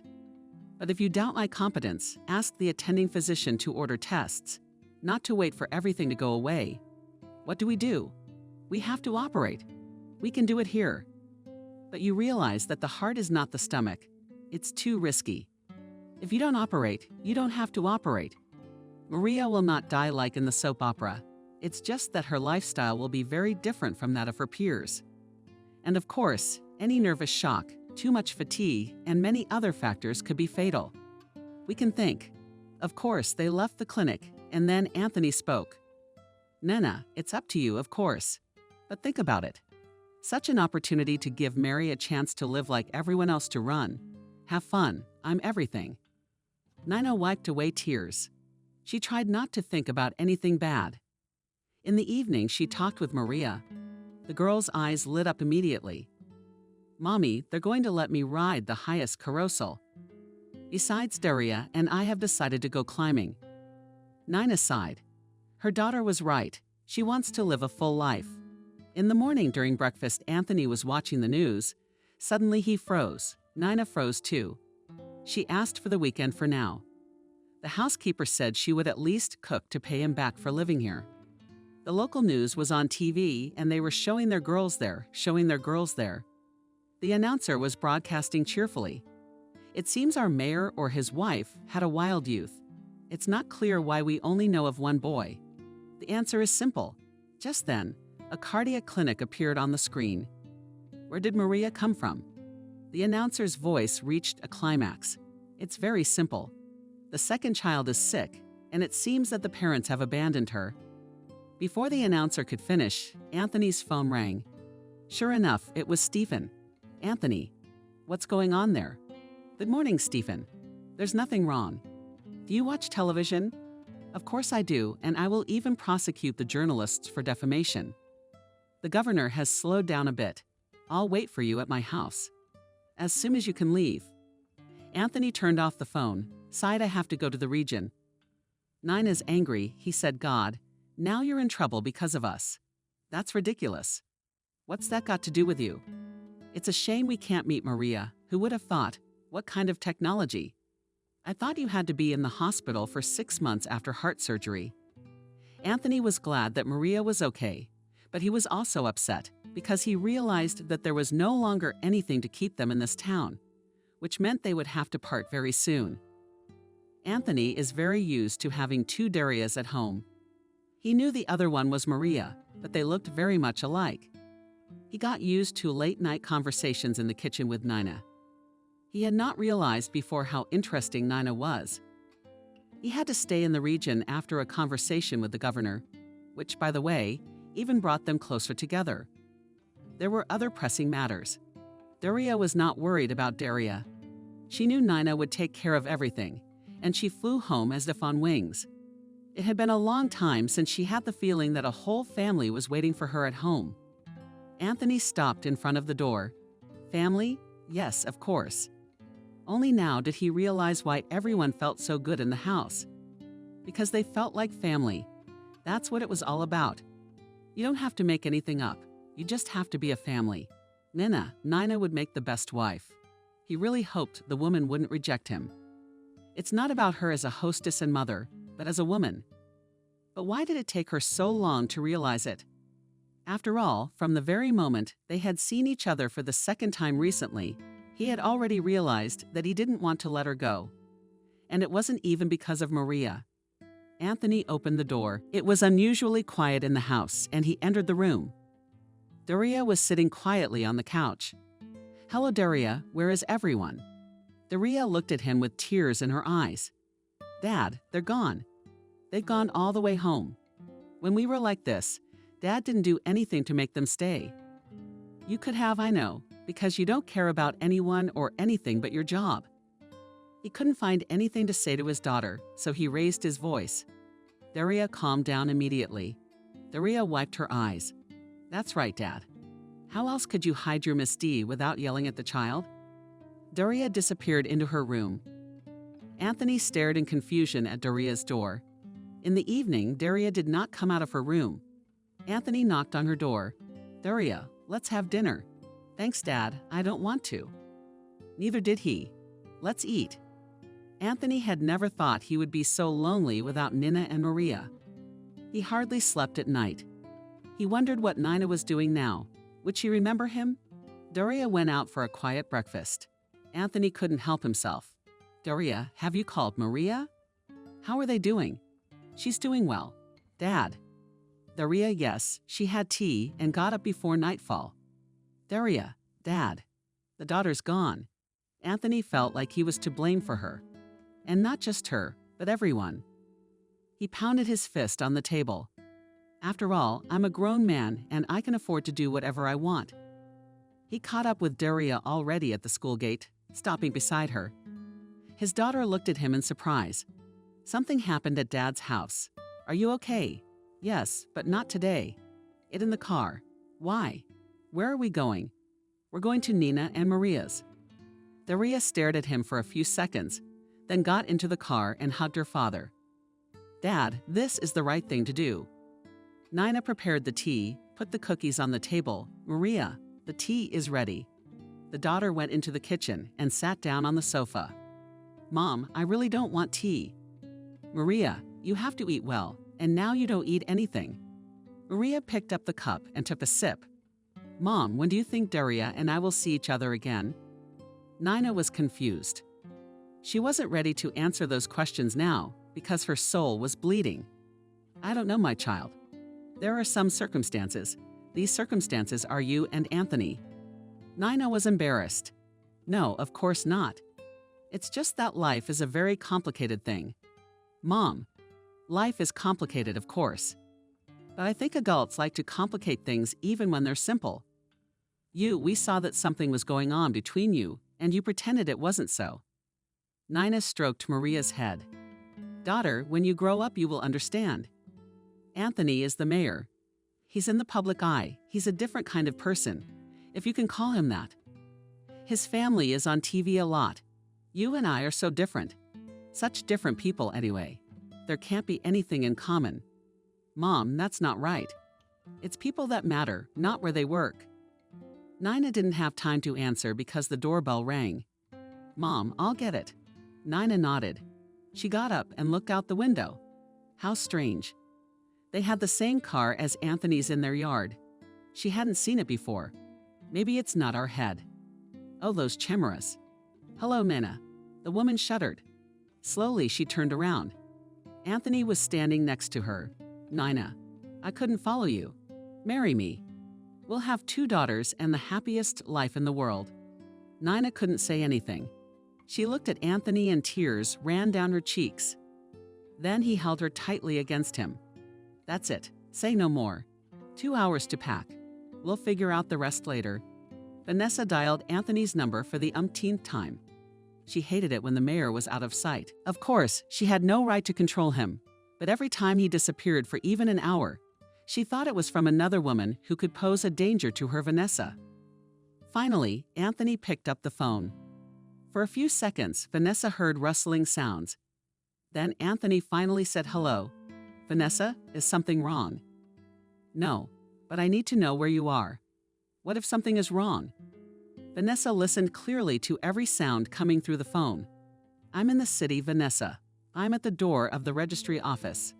Apparently, Vanessa's voice changed because Anthony was quick to say, "Vanessa, of course, you'll be the guest of honor at my wedding." Vanessa threw the phone on the floor. She was on the verge of tears. She had been preparing for many years for Anthony to take her to the registry office.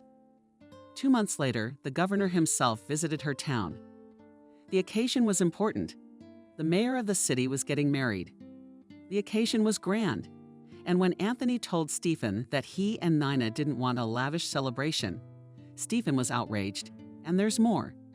It's not every day a mayor gets married, much less a good mayor. Nina was. Anthony looked at her with a kind of mute astonishment. He had seen before that Nina was beautiful, but now he realized that he had never met a prettier woman. Next to them were Maria and Daria.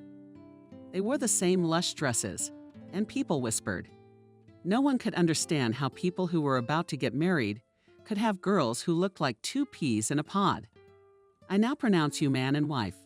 The words sounded so solemn that even Vanessa could barely hold back tears and immediately held out a handkerchief. Deputy Mayor Vanessa looked at him in surprise. She had only recently come to work for them. And if Vanessa wasn't mistaken, he was single. She smiled. Thank you so much. You are so kind. You have to be so happy for strangers. Vanessa smiled in satisfaction. It can't be. Can strangers be strangers working together? The man reached out for her elbow, and Vanessa didn't hesitate to put her hand on his.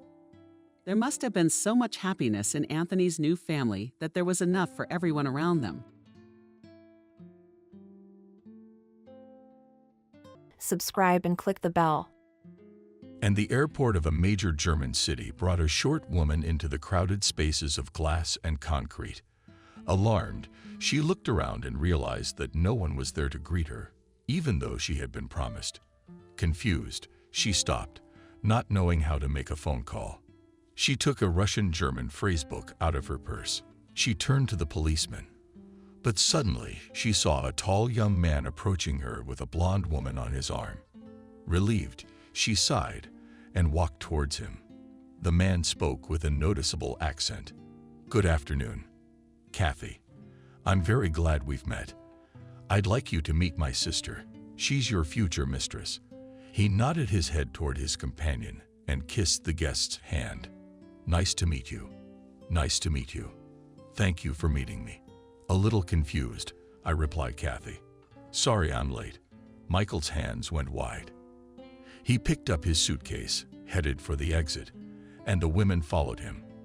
They got into a black Mercedes and rushed, it seemed, to our city, where old people walked along the streets without hurry, and young people kissed and embraced. Despite the fact that it was only the end of February, there were lots of flowers all around.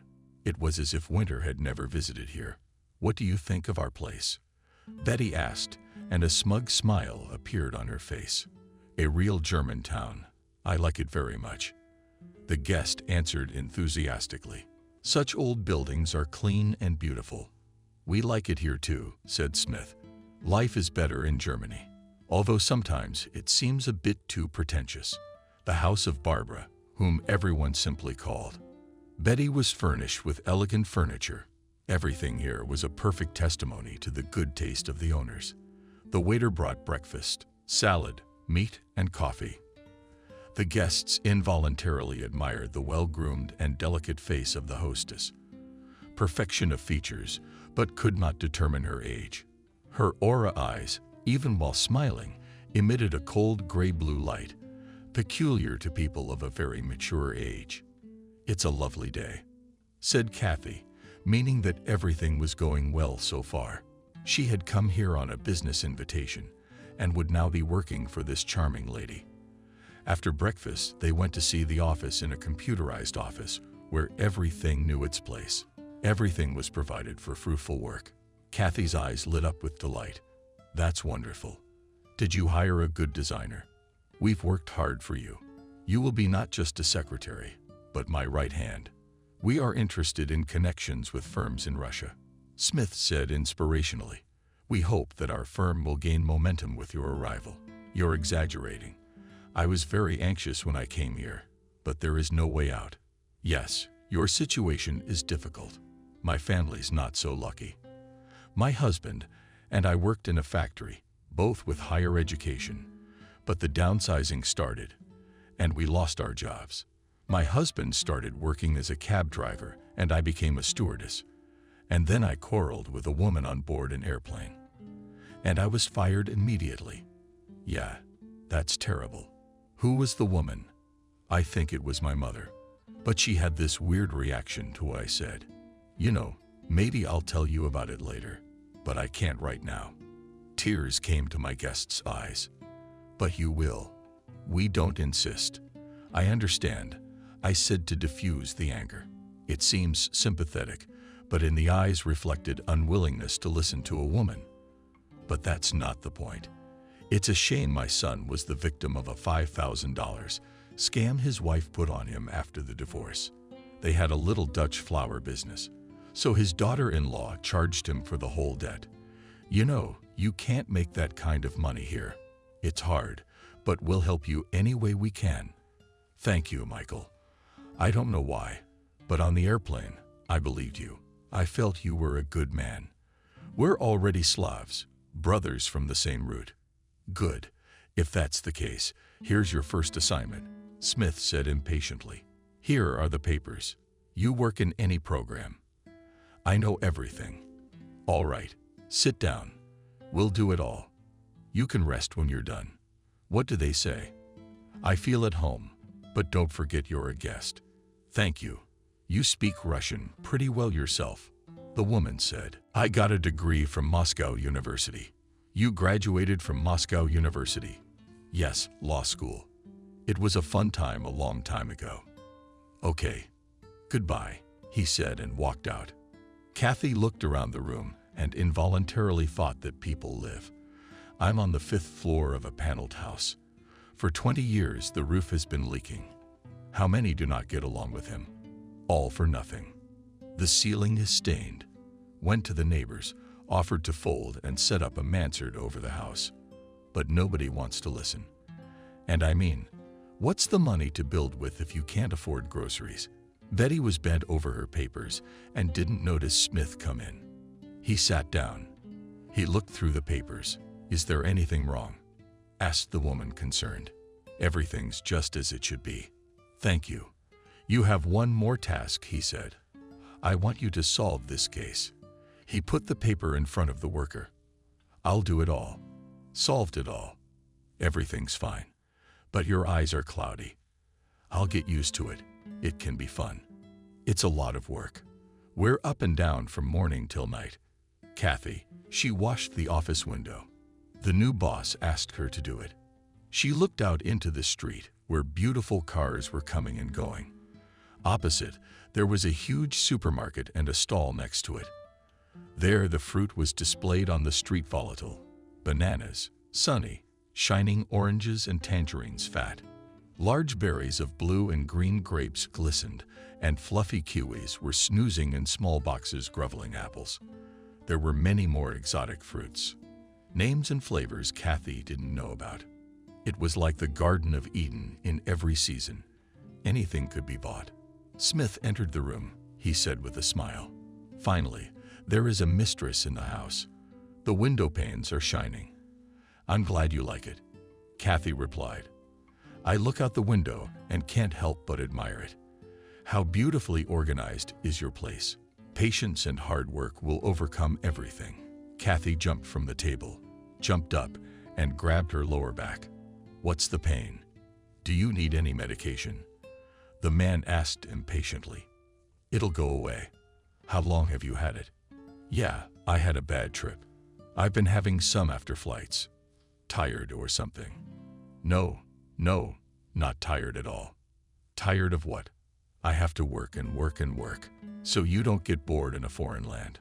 All right, you asked me to do the dishes. Our assistant is sick. You know, things happen in a restaurant. You're gonna have to pick up the slack. I hope that doesn't scare you. Dishes, please. I thought you were afraid to work here in a foreign country. I don't think about myself. Son, saving a corpse.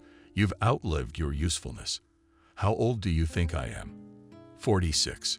Germans at that age are just starting families, and we wait for retirement, and then we get ready to go to the other world. So young, you have to look at life differently. The humped man's grave will mend his ways. He waved his hand indifferently. Sounds good. I'll remember that. Kathy was washing dishes. The work was familiar and her hands were dexterous, but her face was already tired. A few waiters were scurrying back and forth, bringing dirty plates. Something straight to her. Too bad I don't know the language, she thought. Hell knows what they don't chirp about him. Maybe it's scolding, maybe it's bullying. How much longer am I gonna be here crying? No need to get angry. Be patient. Get over myself. Woman C waved a strand of hair of a dense forehead with a wet hand. Pondered for a moment. Smith appeared behind her back. Asked her how she was doing. B. Kathy smiled tiredly. I'm fine. Michael, I need to call my husband to let him know I'm settled in. You can call. How much will I earn? First 5,000 marks a month, and then we'll see. That's very little, the woman said confusedly. That's net income without rent and food. I need to earn $5,000. Upset, she said. We understand. Everyone has their own problems. Barbara invites herself over for dinner. We'll be there in about 20 minutes. Thank you. The host walked out. The woman started doing the math. It turns out that I need to live here for 2 years to earn the necessary amount, and my visa is only for 3 months. What am I supposed to do? Don't panic. Maybe I'll figure something out in time. The waiter brought some plates. He looked surprised at Kathy, who was preoccupied with her own thoughts. He called out to her. She smiled, hustled over, taking the dirty dishes. Barbara, Smith, Kathy drank coffee from small cups, savoring the aromatic beverage. We had a lot of work tomorrow, Michael said, turning to Kathy. What can you successfully trade in Russia? Anything. And what is the most popular? The same as always, alcohol and cigarettes. We should think about a drink. Do you want wine or cognac? No. Short answer from my sister. Kathy, and you? Thank you. No. Then I'll have one to keep the ideas flowing. The next day, the work continued. Papers abounded. Kathy reread, recited what she had written. It seemed good that only Megger didn't pile up. The beatniks and Barbara came into the room. But things are moving. Work. We must reflect on the important things, Betty said. Listening to you. There was anxiety in the guest's voice. Michael walks around the room, weighs something, and finally says to hire you illegally. It's very risky, not only for us, but you could go to jail. Kathy looked fearfully at her hosts. Don't be nervous. If anything, you should know how to speak properly. You have to ask for it. What Kathy was wary of, you have to ask for political asylum. But when I get home, did a lot of yours come back? Barbara asked. Could I think about it? Think about it. If you don't, you'll leave with nothing. Warned her. I want to consult my husband. Asked the woman hesitantly. What the host said was terrible news. She dialed the phone number with a trembling hand. She heard her husband's voice. Hello, Rick, it's me. Hi, how are you? Yeah, same old, same old. Same as Sam usually is. Is Sophia big? Aha. How are you settling in? Nothing yet. My bosses suggest I ask for political asylum. I don't know what to do. Well, ask for it if you have to. You don't understand. It's a betrayal. Who are you betraying? Homeland. Don't be ridiculous. Somebody is a human being. You're too small a man to fear the country's retribution. But in that case, I don't know when I can go home. Why would you want to come back here? Replied the husband. What are you worried about? You just want to get rid of me. The woman said angrily. I didn't send you there. You made a mess of it yourself. Do you think I should ask for political asylum? Do as you see fit. The husband replied indifferently. My hosts explained to me that if I don't agree to it, I will have to return with nothing, and I will lose everything I spent on the road and visa. The trip was fruitless. I told you you couldn't be trusted. You say it's my fault. Why did I take off if I didn't make the terms clear? They promised me a lot of money. You know better than that, don't you? It's up to you. Bye. When Kathy heard the noise on the phone, she said disappointedly. It's called talking. What a terrible thing to do. What am I going to do? Go on this adventure? The imperious look of knocking down Niamh pushed Kathy to the dreaded brink, and she still couldn't make up her mind to do something new, she thought. Nothing good. Consulted with her husband. So what? Nothing. Why? Is there no other way out? No. In that case, I have to accept everything. Although my soul doesn't accept it, Kathy replied, and lowered her tear-filled eyes. Michael drove Kathy to the office and handed her over to a policeman. She was led into the office, fingerprinted, and then offered to wash her hands and dry them under the Christmas tree. Passport. The policeman said something and walked out. We have to wait, Smith explained. The interpreter is coming, and I have to go. Don't be sad. The young interpreter, thin and clumsy, began to read the questionnaire. Your first name, last name. Kathy. Year of birth. After the questionnaire, the police officers put her in a jeep and drove her away without explaining anything. She realized that now she was completely dependent on these people. Outside the window floated towns, which imperceptibly passed into villages with the same cozy cottages, red and typical roofs, stretched fields and groves. The pipes of industrial enterprises flashed in the distance. The terrain was flat at first. After that, there were hills, and the beautiful scenery was not at all pleasant. Kathy, she's depressed, thinking that she was being driven too far away from Smith, the only people she knew in Germany. The woman watched the speedometer with fear. The distance from the town where they were staying was steadily increasing. 200 million, 300,400 kilometers.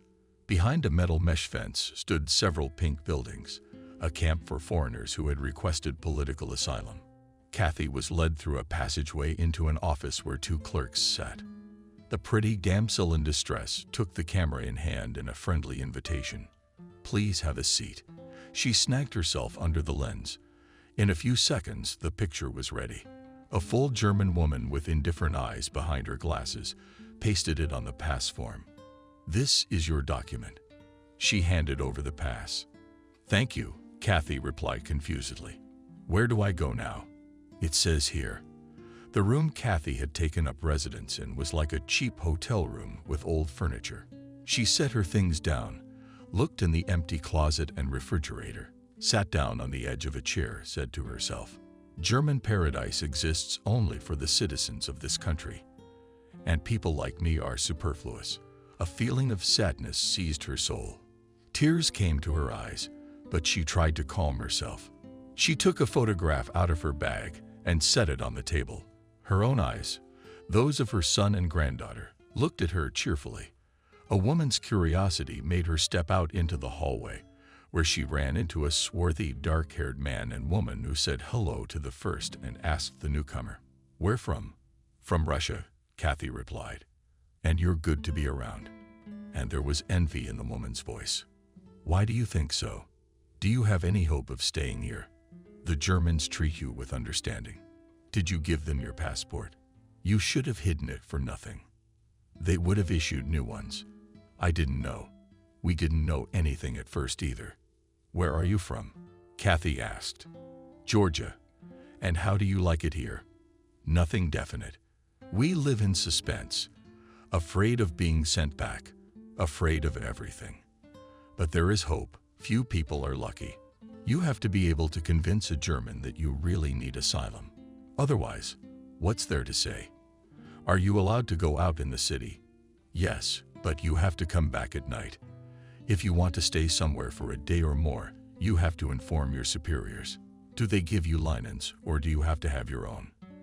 They'll give you linens and dishes. Go over there. Third door from the stairs. Kathy knocked on the door and entered a room left by a white closet. At the desk sat the island and a German woman to whom Kathy showed the pass. The woman tapped on the computer keys and then handed out 2 bags with all the necessary household stuff, plastic utensils to a mop. With this goodness, the woman returned to her room. Kathy walked out the gatehouse, turned into town. The brick-roofed cottages glistened with new paint. The tips were decorated with flowers. You couldn't even tell if the flowers were real or artificial. It was February outside. She marveled at the luxury of the shop windows, fruit displayed unattended on the sidewalk. She was hungry, but she didn't buy anything. On the hill to the left was a church. Kathy went there. She decided to pray on an empty stomach. Her face was tense, wary, as if in anticipation of trouble. She climbed the steps, crossed herself at the entrance to the church, sat down on a bench, looked around at the white walls decorated with icons, and began to pray. Gradually, the tension was replaced by helplessness and self-pity.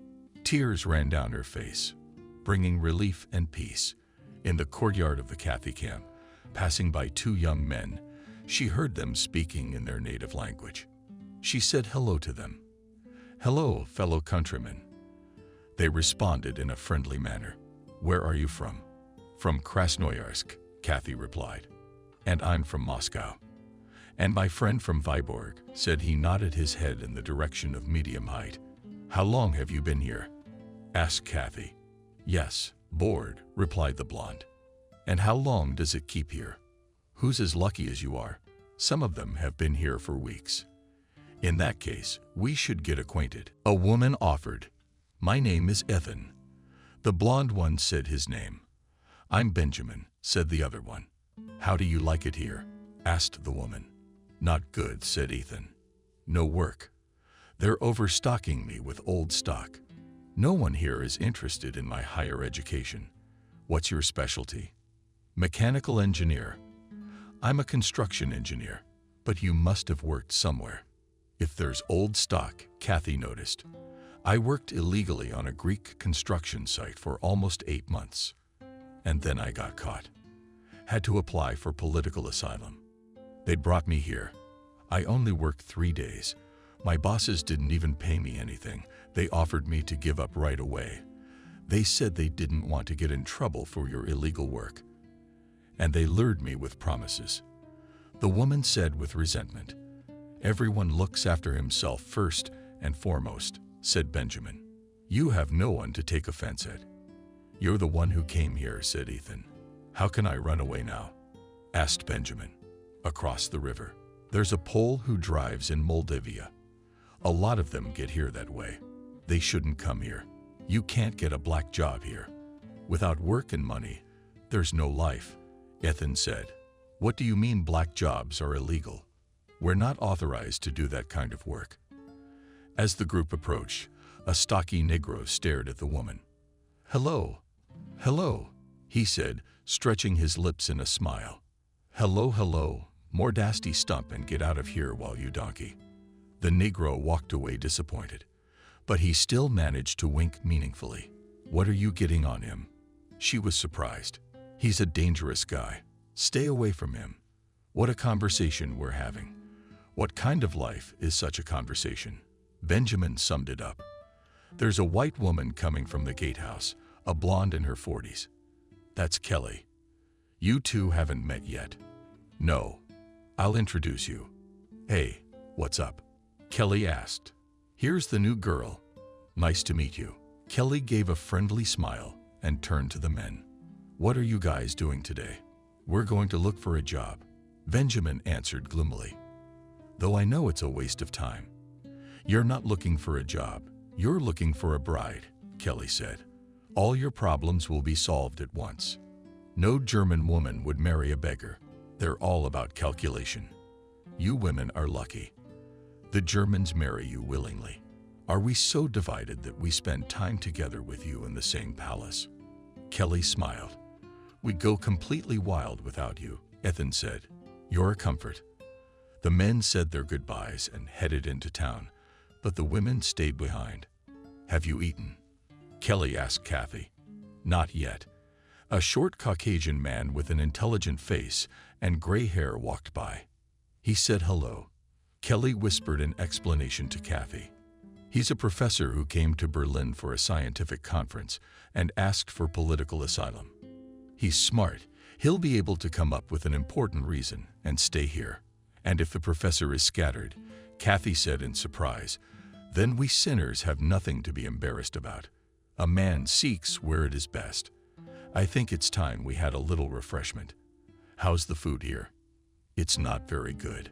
But Germany is a rich country, and Germans love themselves too much. So us commoners can eat what they consider waste. You mean the dump? Kathy wrinkled his nose with squeamishness. Well, yes, almost vegetable stores at the end of the day put out clean containers of fruit, unfit for consumption by German standards. And fruit isn't poisoned. Everyone eats it. No one is squeamish. Isn't there anything else besides what comes from the dump? We get a hot lunch once a day and dry rations, mostly canned food, and 800 marks a month. Wouldn't it be good for you to get a job? Do you work? I don't need it. Why not? I have a German friend. He's divorcing his wife. We're getting married soon. He supports me. How long have you lived in Germany? 10 years. Kathy's face was horrified. Her heart ached. I wanted to go home to dear Russia. All 10 years illegally. Yes, I worked as a freelancer, cleaning apartments in Germany. And by the way, I won my Carl back. I cleaned their place too. I think it was his wife who reported me to the police. One day I was captured and imprisoned. I had to ask for political asylum. I don't want to stay here forever. I just need to make some money, Kathy said. You know, Kathy, to get a job legally, you need permission from the authorities to get it in our situation in 2 ways. Make up a plausible legend that you don't have a life in your home country or get married. Kelly, I'm an ordinary woman. I have no interest in the authorities. Besides, I'm married. You love your husband. I'm glad I do. I used to love him, but things evolved. You know, before you get a divorce, you have to weigh things up a lot. What are you talking to me about? I've outlived my time. I'm not a woman anymore. I don't need anyone. How did your husband feel about you going away? He doesn't seem to care. Maybe he has a mistress. He used to. Now I don't know, Kathy shrugged. And you forgave him? Kelly was surprised. I pretended I hadn't noticed. What brings you to Germany? My daughter-in-law put my son in debt. I rushed to save the child. I wanted to pay off the debt as soon as possible. As you can see, not with my luck. I was promised 20,000 marks. I met my boss on an airplane when I was working as a stewardess. For the sake of the children, our women are ready to make all sorts of sacrifices. Germans look at their descendants in a simpler way. And you, when you're German, what's your relationship? Close, Kelly smiled. Divorce in Germany. It's a problem. The procedure takes up to 3 years. How does he treat you well? Germans respect women. I go to see him on Saturday and Sunday. I'd have to visit Michael, who invited me to work, and afterwards turn me in. Will they let me in? Maybe they'll let you in, but you don't want to break the rules. Look, what are we standing here for? Let's go to my place for tea, and then we'll go for fruit tonight. Thank you, Kelly. A girl with tearful eyes came out of the building to meet the women. What's wrong? Kathy asked. Is there anything we can do to help? No one can help us anymore. We've been turned down. When do you have to leave? Kelly asked. Within a week. That's final, Kathy said. She shook her head in despair and covered her crying face with her hands. The dining hall was self-service. The line would stretch for lunches. Kathy and Kelly were also here. Benjamin and Ethan came up to them.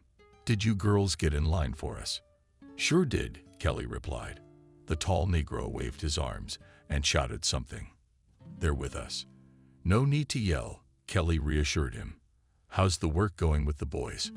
Asked Kathy. Empty. Ethan waved his hand doubtfully. I've got to get back. I won't make any money here, but I'll spend what I have. And the family's probably waiting. Kelly remarked. I don't know. My wife and I didn't get along very well. But my daughter's growing up, and I'm trying to do my best for her.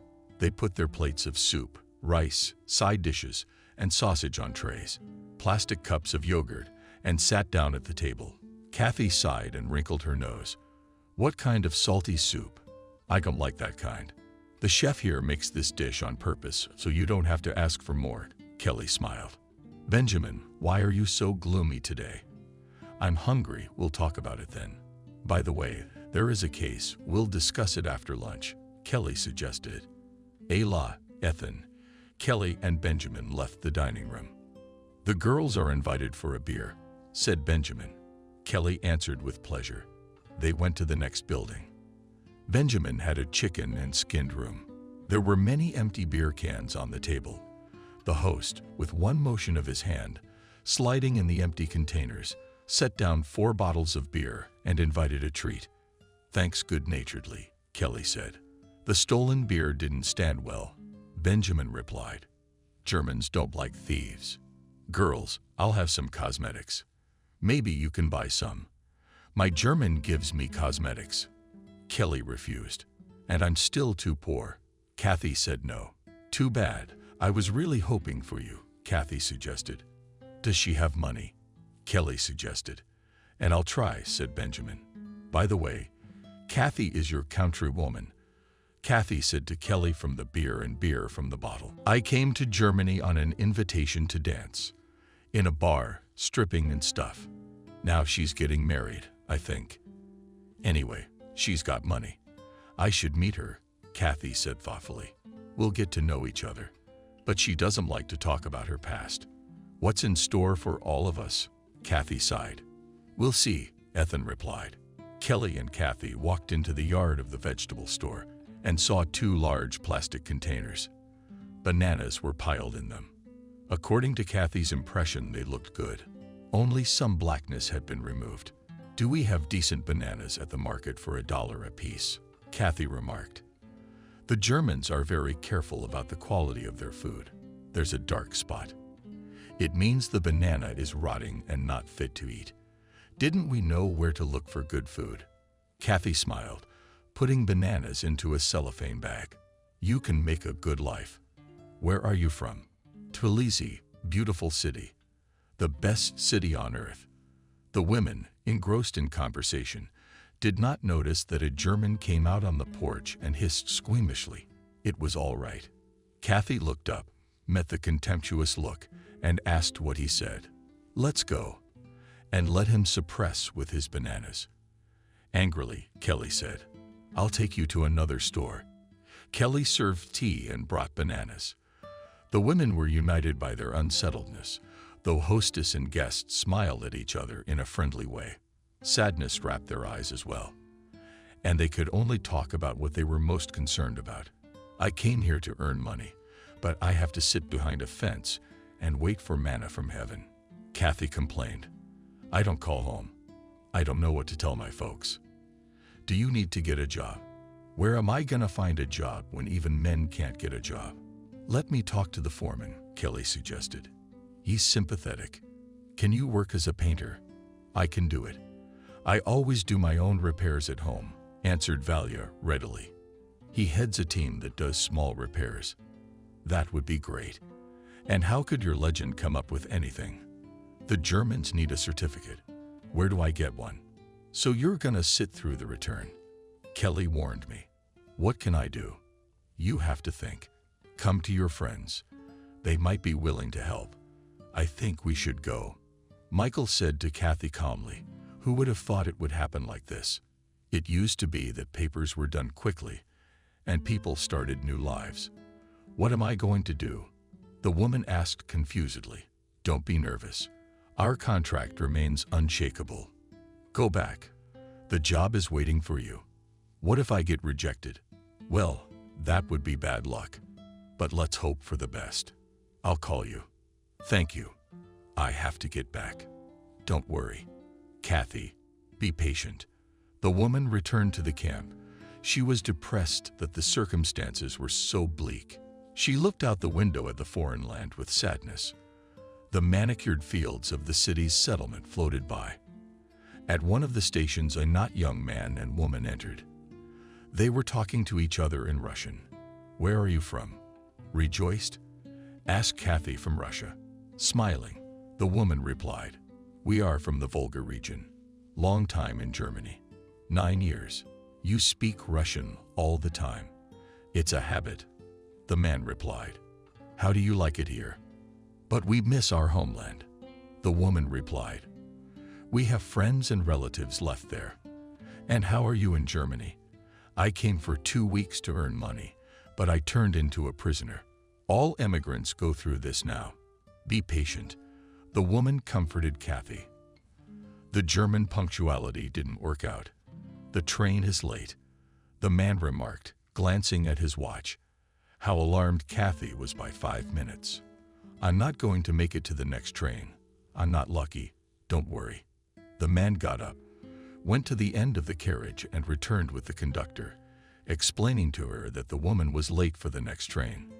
The conductor smiled, replied something and made a soothing gesture. Your train will be delayed for a few minutes. It will come. Shouldn't you be upset? The man translated what the conductor said. Is that really possible? Kathy asked in surprise. And here it's customary to do one's best for one's own sake. Have you managed to get a job? My husband works as an electrical engineer at a substation, and I'm retired, the woman replied. Do you regret leaving this place? I have different thoughts, but I don't want to go back to begging. The train stopped. Kathy said goodbye to her companions and jumped into the car. The country no longer seemed so alien and hostile. The clouds outside the window of the room floated to the east. The woman watched them sadly. They're coming home to us. What am I doing here? She took the photograph that stood on the nightstand by the bed and began to talk aloud to him. Vitalik, my dear son, how hard was it to raise you? So painful was angina, bronchitis, and inflammation. A good boy grew up tall, handsome. How I want to help you, but I can't do anything. I'm sorry. And you, granddaughter, I'm sorry your grandmother is such a loser. She wiped her tears, looking into the faces of her son and granddaughter. There was a knock at the door. A swarthy boy stood behind it and said hello in Russian. Can you help me? All right. What's wrong? My mom's sick. Kathy locked the door, followed the boy into his room, and saw a young brunette on the bed. Hello, I'm your son.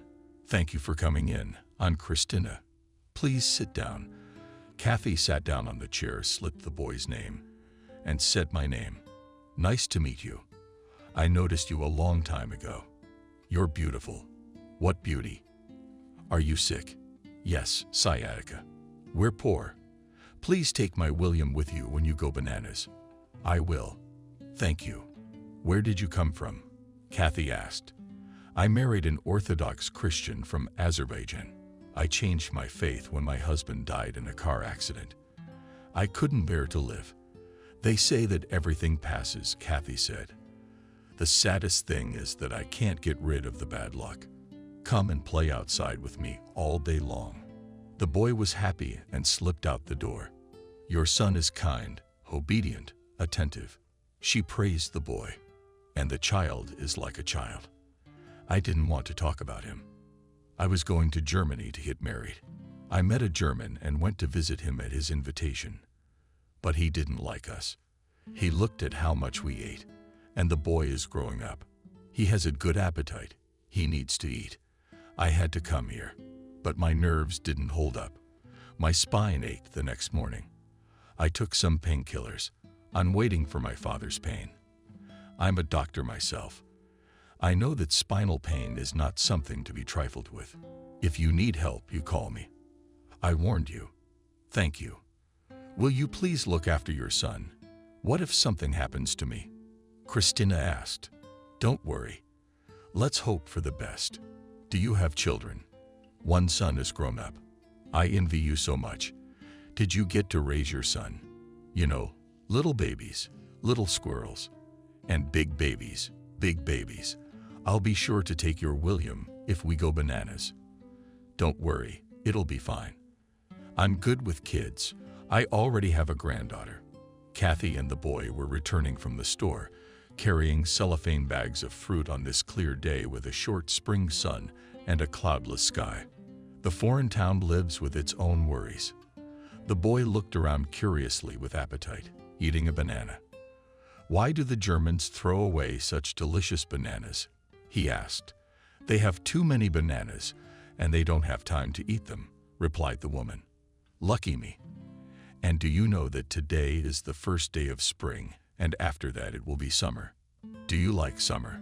Summer is hot. I like fall. That's when the mountains are golden. I like to paint them. Do you miss the mountains? Yes, very much. There are mountains in Germany too. We used to go with Uncle Peter. When I grow up, I'll buy a car and we'll go to the mountains with my mom. You have a wonderful mom. You have to help her so she doesn't get sick. I'm doing my best. That's what my dad taught me, but he's gone. Don't be sad. You'll grow up strong and smart. Everything's gonna be okay with Mommy. Kathy showed the pass at the gatehouse to Shakhtar and walked with the boy to the yard, where she saw an ambulance. Something's happened, she said. Someone is sick, the boy replied. A woman was carried on a stretcher to the car. The boy rushed to her screaming, "Mommy, Mommy." Christina hugged her son and said sternly to William, "They are taking me to the hospital. Wait for me and don't go. Alone in the city, you hear? I forbid you." "Okay, Mom, what's wrong with you?" asked Kathy.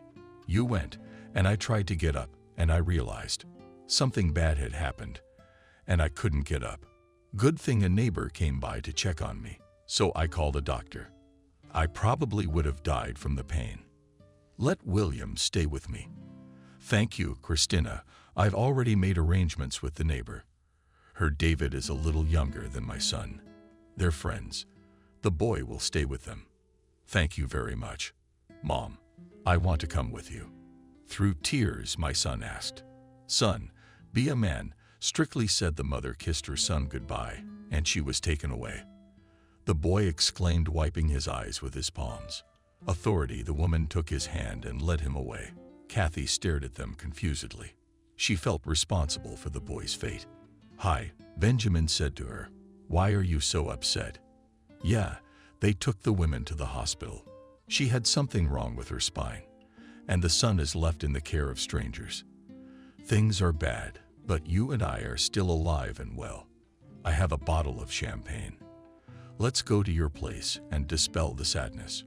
"Where could you get champagne?" "Where I got it. Where I got it. I made it." "Good master. Let's go get some champagne. Pour it into plastic cups." "To us," said Benjamin. "Did Kathy fix it for you?" "No, just to us. Here's to you, making this your last stolen bottle. You got something to talk about. Let's have a drink." Kathy tasted the drink and said it was delicious. "It's bitter to me," Benjamin objected. "What are you implying?" "I'm lonely. I haven't been with a woman in 100 years, and you're so beautiful. Do you know how old I am? I'm not interested. Real women have no age." Benjamin tried to hug Kathy. She said, "Don't, Benjamin, because it makes me want to howl with despair."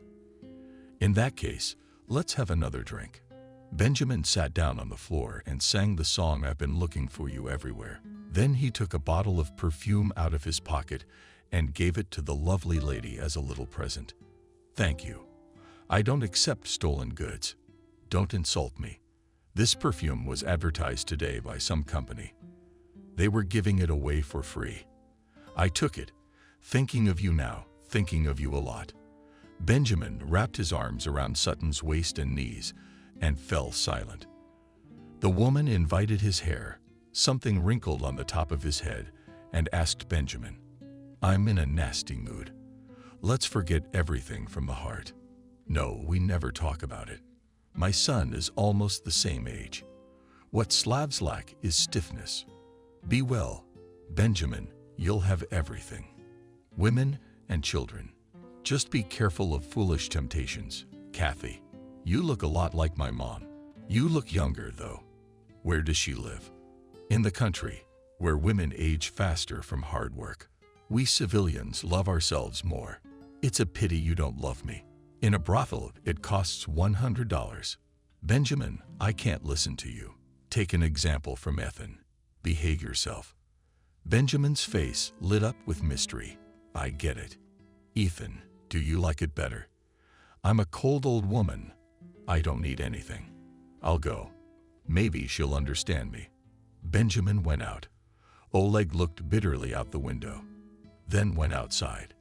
Ethan walked across the yard towards her. "Kathy, where did you go?" he asked. To church. Was Kelly looking for you? Do you know why? Go see her. What about you? A woman asked me. I'm sad. Be patient. Don't give in to depression. Everyone wants to stay here, but I'm trying to return to my homeland. As you can see, there's a significant difference. Don't get upset.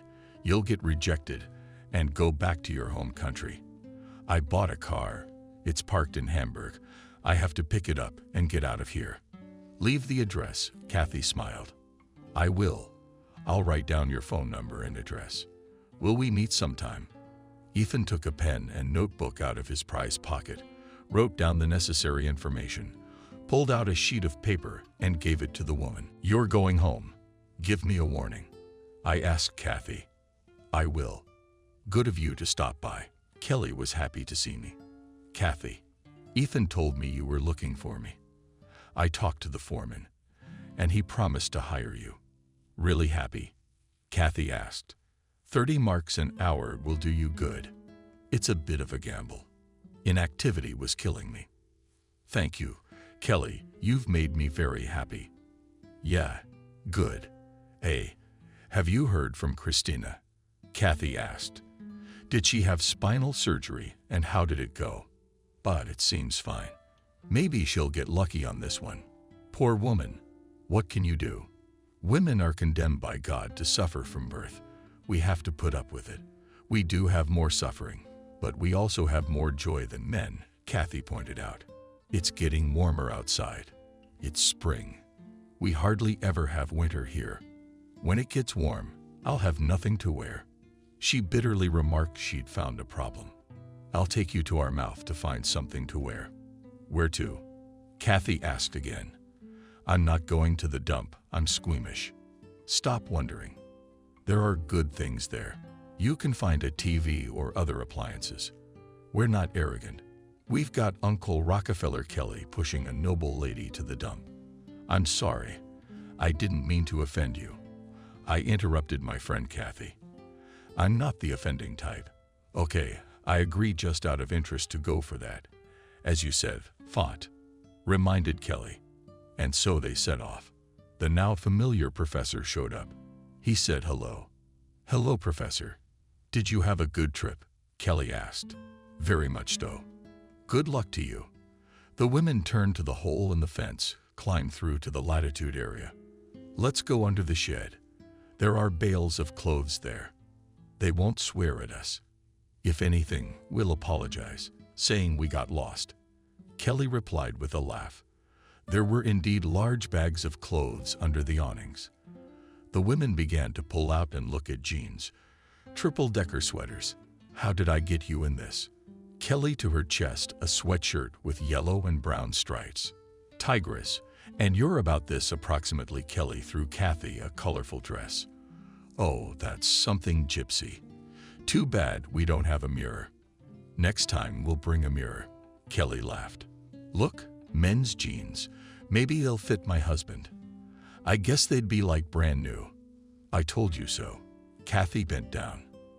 As Kelly sorted through the clothes, she was more careful.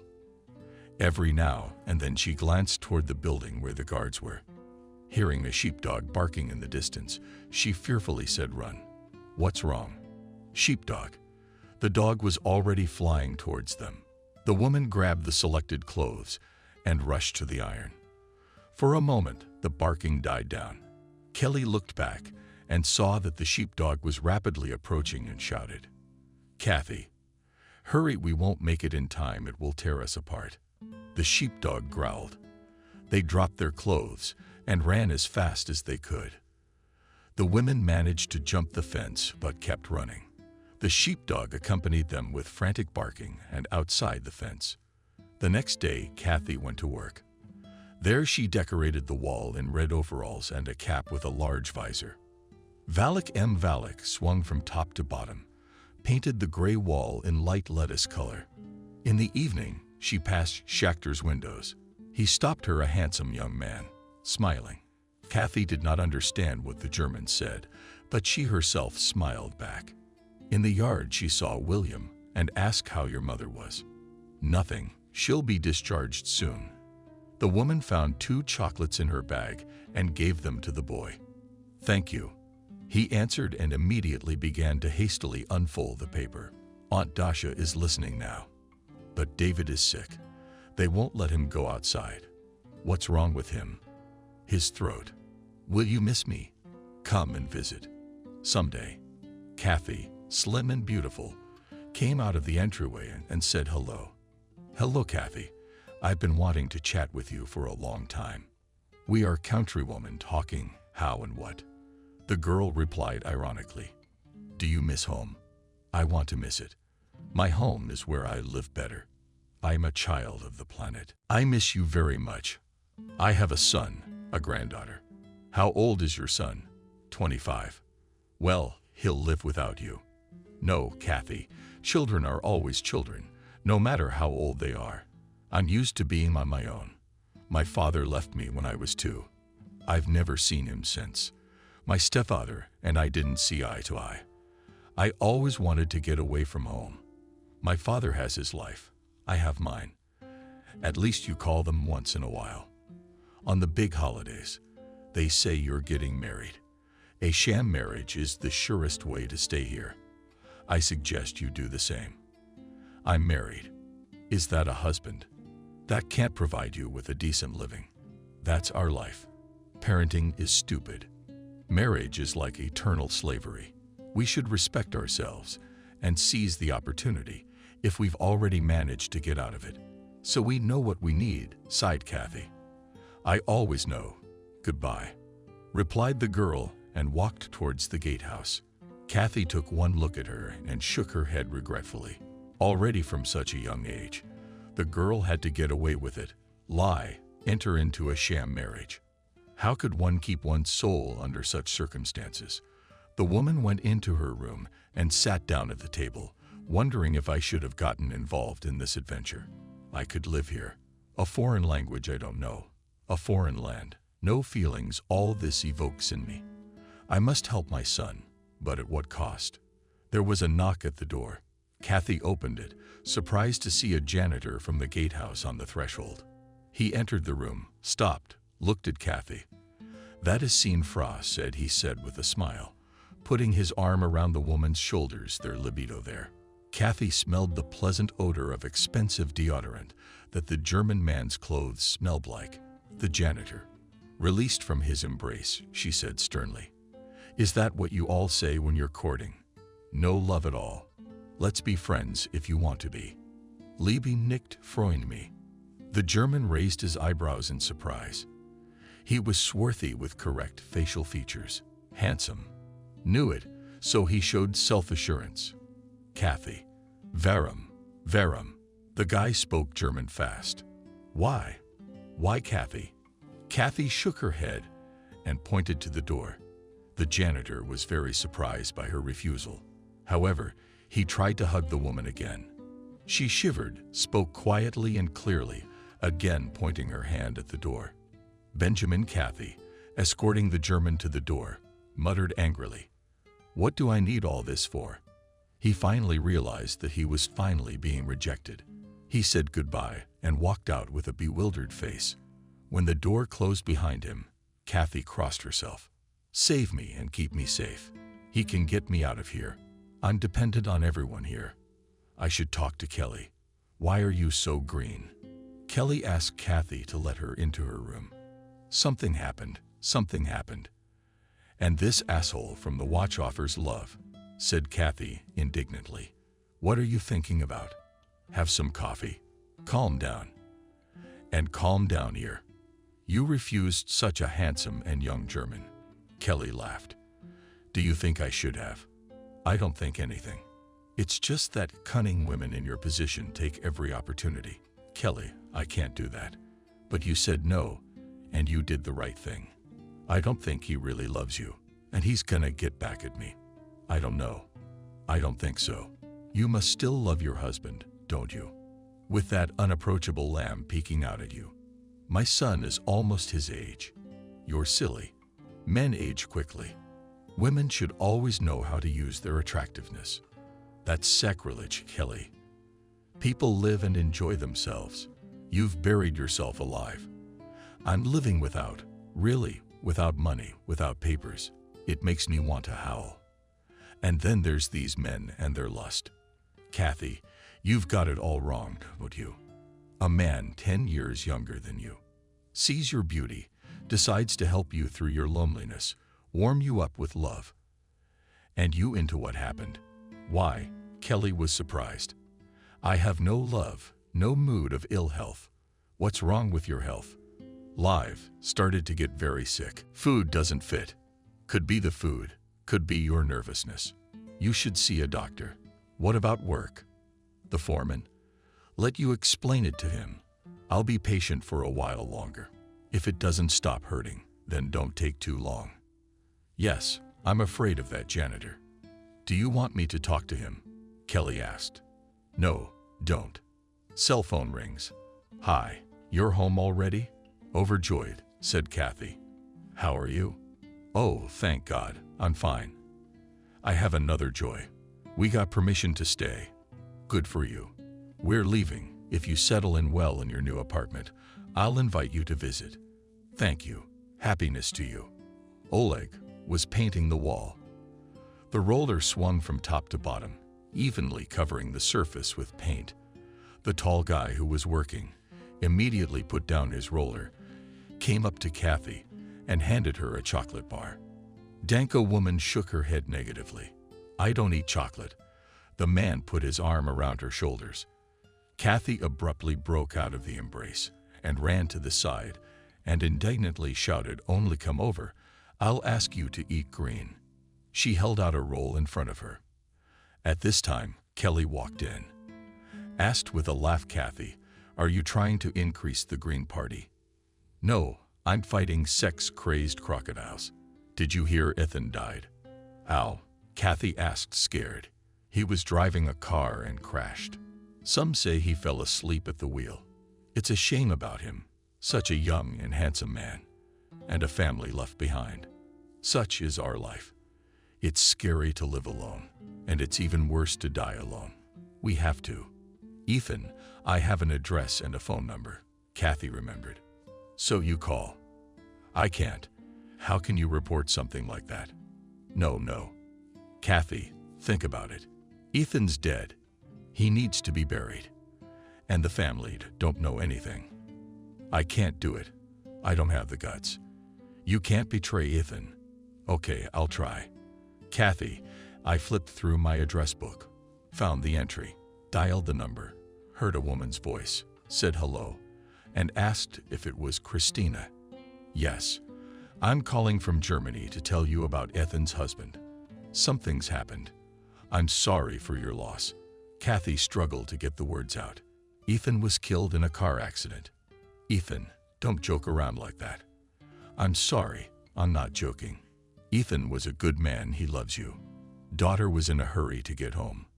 Drove the car, and they say he fell asleep at the wheel. Vanya's sobs were heard in the phone. Christina, you should definitely come here to take care of Ethan's funeral. Yes, Kathy sobbed into the phone, barely able to keep from crying. She lowered her voice and said cruelly, Stop crying, Christina. You need to think about yourself and your daughter. Ethan, waiting for you here. Aya, I'll do anything. You know the address. Yes, Ethan wrote to us. Come, we'll be waiting for you. Goodbye. Kathy, she hung up. She'll be here. You're good. I couldn't do that. Kelly complimented her, and I was lying on the bed, flipping through a phrase book, memorizing German phrases. There was a knock at the door. A woman opened it. Benjamin came in. Why are you so sad? He asked. Ethan is dead. Don't make things up in a drunken voice, Benjamin said. I understand. It's April 1st. It's not. Benjamin. Ethan drove the car and fell asleep. And that there is no Ethan anymore. Holy shit. What the hell kind of life is that? It's a shame. It's a shame. Kelly, and I called his wife. She promised to come to his memorial, Benjamin said, and put a bottle of wine on the table. Kathy pulled a few cans of canned goods and fruit from the refrigerator. They drank and snacked. He and I had a nice sit-down the night before his trip. He wanted to see his daughter as soon as possible. You don't have a family, so you bear the separation from your homeland more easily.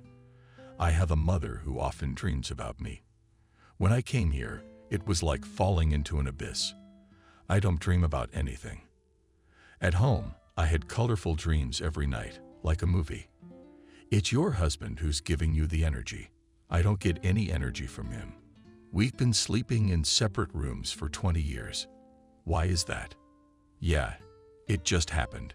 When I saw you, I thought I was divorced. Is there something so independent about you? I'm not independent. I'm just a slave in the family. I never thought people would get that impression. Kathy, you make such an impression on me that I'd do anything to please you. Benjamin, I'm nice to you, but don't count on it. You're just messing with me. Enough of this idle talk. Kathy stopped him. Right? Yes, let's drink to the most beautiful woman in Germany to you. Don't lie. I know I'm old and unassuming. You just don't understand anything about female beauty.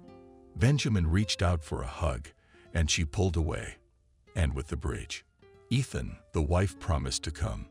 It's a pity for everyone. And you too. You don't live, you exist. Such a woman is a queen. Benjamin lowered his head doomedly. I don't want anything. I just want to pay my son's debt, and then I'll be retired in no time. Retirement. I know what my mom's pension is. We've been robbed of our future, so I'm stealing. To spite the whole world, I'm an extra. Don't you love me? What are you saying? What kind of love can you and I have? We're going our separate ways. I've had it all. And you've just started a life. Kathy resented you. What can you know about the future? There may be my one and only beloved, and nothing else. Ethan has his destiny. You have yours.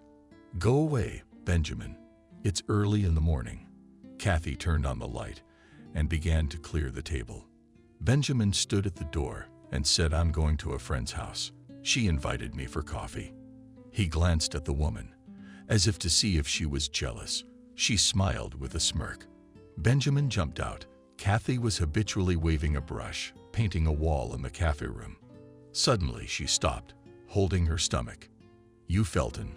Sympathetically asked his partner. Yes, worried Kathy. Looking for the right said in German that she felt a little ill. Kelly appeared on the doorstep and called out Ethan. His wife is here. She wants to talk to you. I don't get off work until 300. And Christina's in a hurry to catch a train. What about Ethan's anxiety? Kathy asked. They gave her the ashes in a small urn. Is she crying? No, I think she'd cry all her tears. Why don't we ask the master for you? Kelly suggested it. Try telling him I need to see a doctor. I'm finally going to the doctor. Yeah, I can see I can't put it off. All right, let's go. Kelly knocked on the door and entered the handyman's room. Kathy waited, thinking regretfully that she had a hard time with German, so she couldn't use it fluently and had to find translators. After a few minutes, Kelly came out triumphantly and announced everything is fine. You are free for the rest of the day. And the master has also offered you a new job. What kind of job at the cafe? What am I supposed to do there? Making coffee for our bosses to drink during the break. And afterwards, when everyone goes out, you'll help with the dishes. I think coffee smells better than paint. That's great. But will I be able to please him? Kathy said she had her doubts. You will. You can start tomorrow. Thank you. You're my guardian angel. It was you who conquered the master with your hard work and diligence. Christina was waiting for the women near the gatehouse, sitting on a suitcase. A large bag stood next to it. I brought it in. Kathy, Kelly said. She's the one who called you. Thank you very much, said Christina, taking a step towards Kathy. I'm sorry to interrupt you from your work, but I'm in a hurry. My train will be here soon. I'll see you off and you, Kelly, know. I have to meet Carl. The women headed for the train station. Kathy and Kelly had dinner together. Why aren't you eating? Kelly asked. I had a diet check with the doctor. What's the diagnosis? Ulcer. I'm gonna have to eat more. Eat bananas. canned goods. You can't cure an ulcer. I like bananas. Let's hear it. I'm going out with my German on Saturday. Maybe you want to get checked out with me. I'll tell him to bring a friend with him. Why would I do that? There'll be good food. Nice people. You will. I don't know how these Germans will eat themselves up. We'll sit and talk and go our separate ways. It's interesting to see other people. Okay, but please, no matchmaking. I don't like that. Come on, no one's infringing on your precious independence. Al Jazeera poured coffee into the coffee makers, set the tables, clean, with tablecloths, wiped the cups. Looked around the room. She was pleased. The clerk came in, smiled, and praised the goodness. Thank you. Coffee's ready. I can go now. Yes. What kind of coffee? Okay. Kathy smiled and hurried out. How was work at the new place? Kelly asked. It seemed fine. She went to the first one, tasted the coffee, and praised it. It'll be easier for you here. Thanks, Kelly. I'd be dead without you. And with my low blood pressure, coffee is a must. By the way, we've already been invited to the restaurant for Saturday. Our friends are eager to meet us, Kelly said. I'm a little embarrassed. It's gonna be great. You'll see how Germans respect women. She comes to you, brings you a bottle, drinks it herself, and then demands payment in kind. But not everyone is like that most of the time. I understand that poverty has made everyone lose self-respect. What kind of a beggar is a gentleman? But we are rich in soul, and we have only soul capitals left. Kelly said mockingly. Look, your customers are already drunk with coffee. I'll go and wash up after them. It's so warm outside. Kathy sure smiled, her eyes glistening in the bright sunshine. Soon it will be summer. It's beautiful in the mountains now. Kathy on the porch at the cafe was waiting for the bosses. It was obvious from everything that they were satisfied with the coffee. She walked into the empty cafe, put away the dishes, poured herself a cup of coffee, and sat down at the table. Next, she said they liked it. They offered to buy the coffee and thank you. Are you ready? Kelly peeked through the door of Kathy and the room. Yes, come in, Kathy answered, hiding her excitement.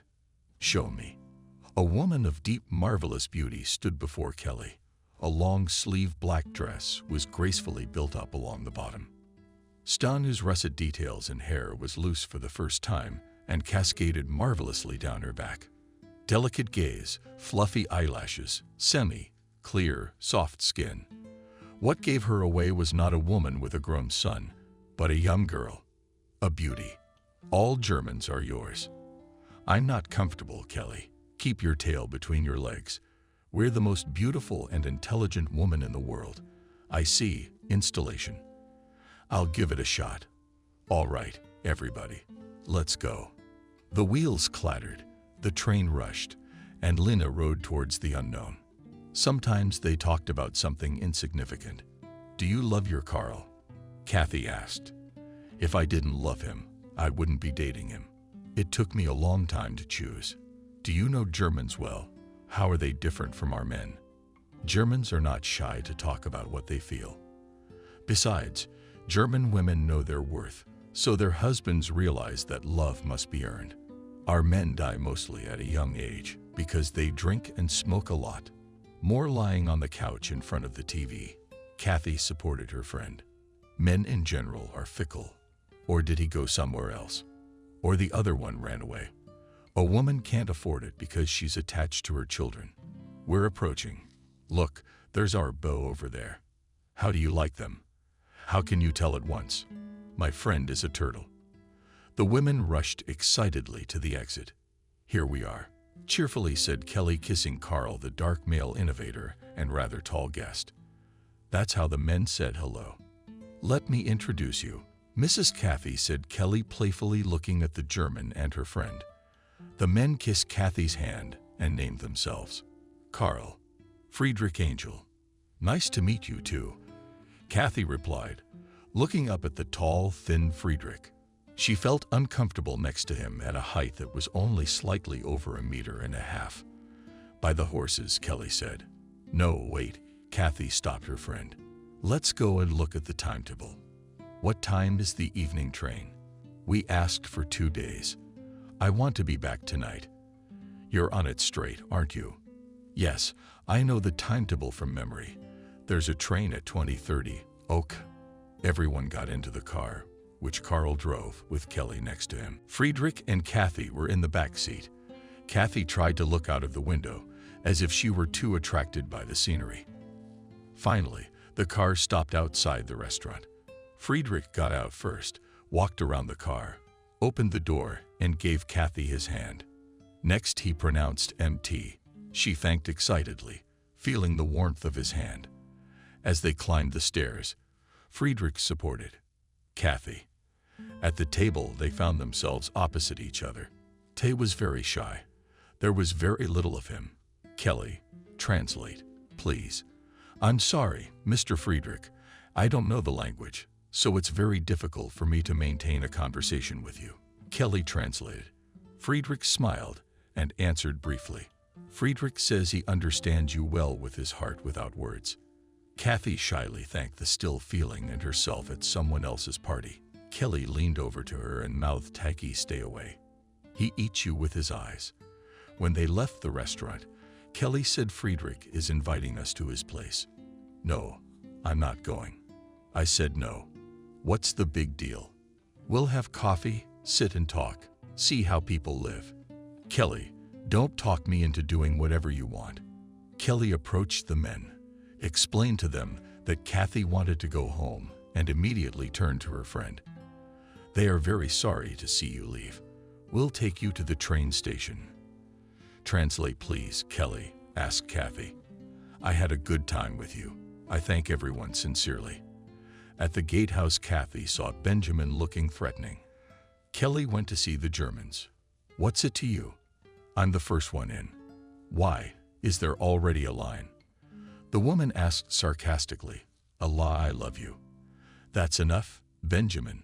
What kind of love can there be under these conditions? I understand with the Germans, the conditions are different. They invite you to a cottage. Benjamin, you have no right to humiliate me." Kathy was indignant, and at that moment she saw the attentive eyes of the janitor who had recently confessed his love to her.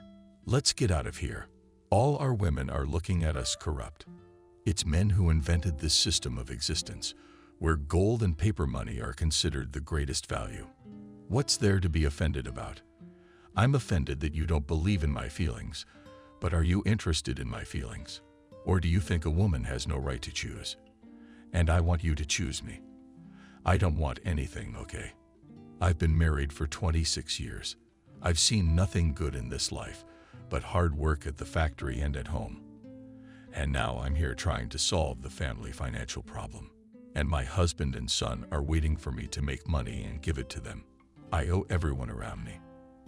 And now I owe you. What kind of brother are you to me? A brother-in-law. There are devils in a quiet swamp. You're drunk. Don't get mad at me, or we'll quarrel. I drank out of grief, you know. I hid my passport in my pillow, and they found it. Now I'm facing rejection. Do you realize that?" Benjamin shouted. He put his arms around Kathy, pressed her against the wall, and kissed her. "Get off." Angrily, she said. "I'm not clinging. A shadow will follow you."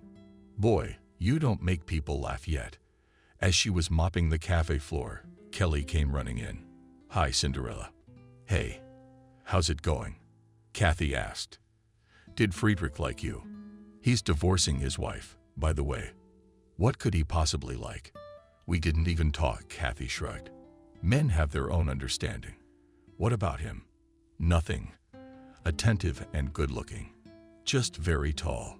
Carl told me that Friedrich likes women as small as dolls so that he can carry them in his arms." "That's right, but so does everybody. Yesterday Benjamin almost raped the horny tribe. Saw him all beat up today. He was drunk," said Kathy. "Said he got into a fight with somebody.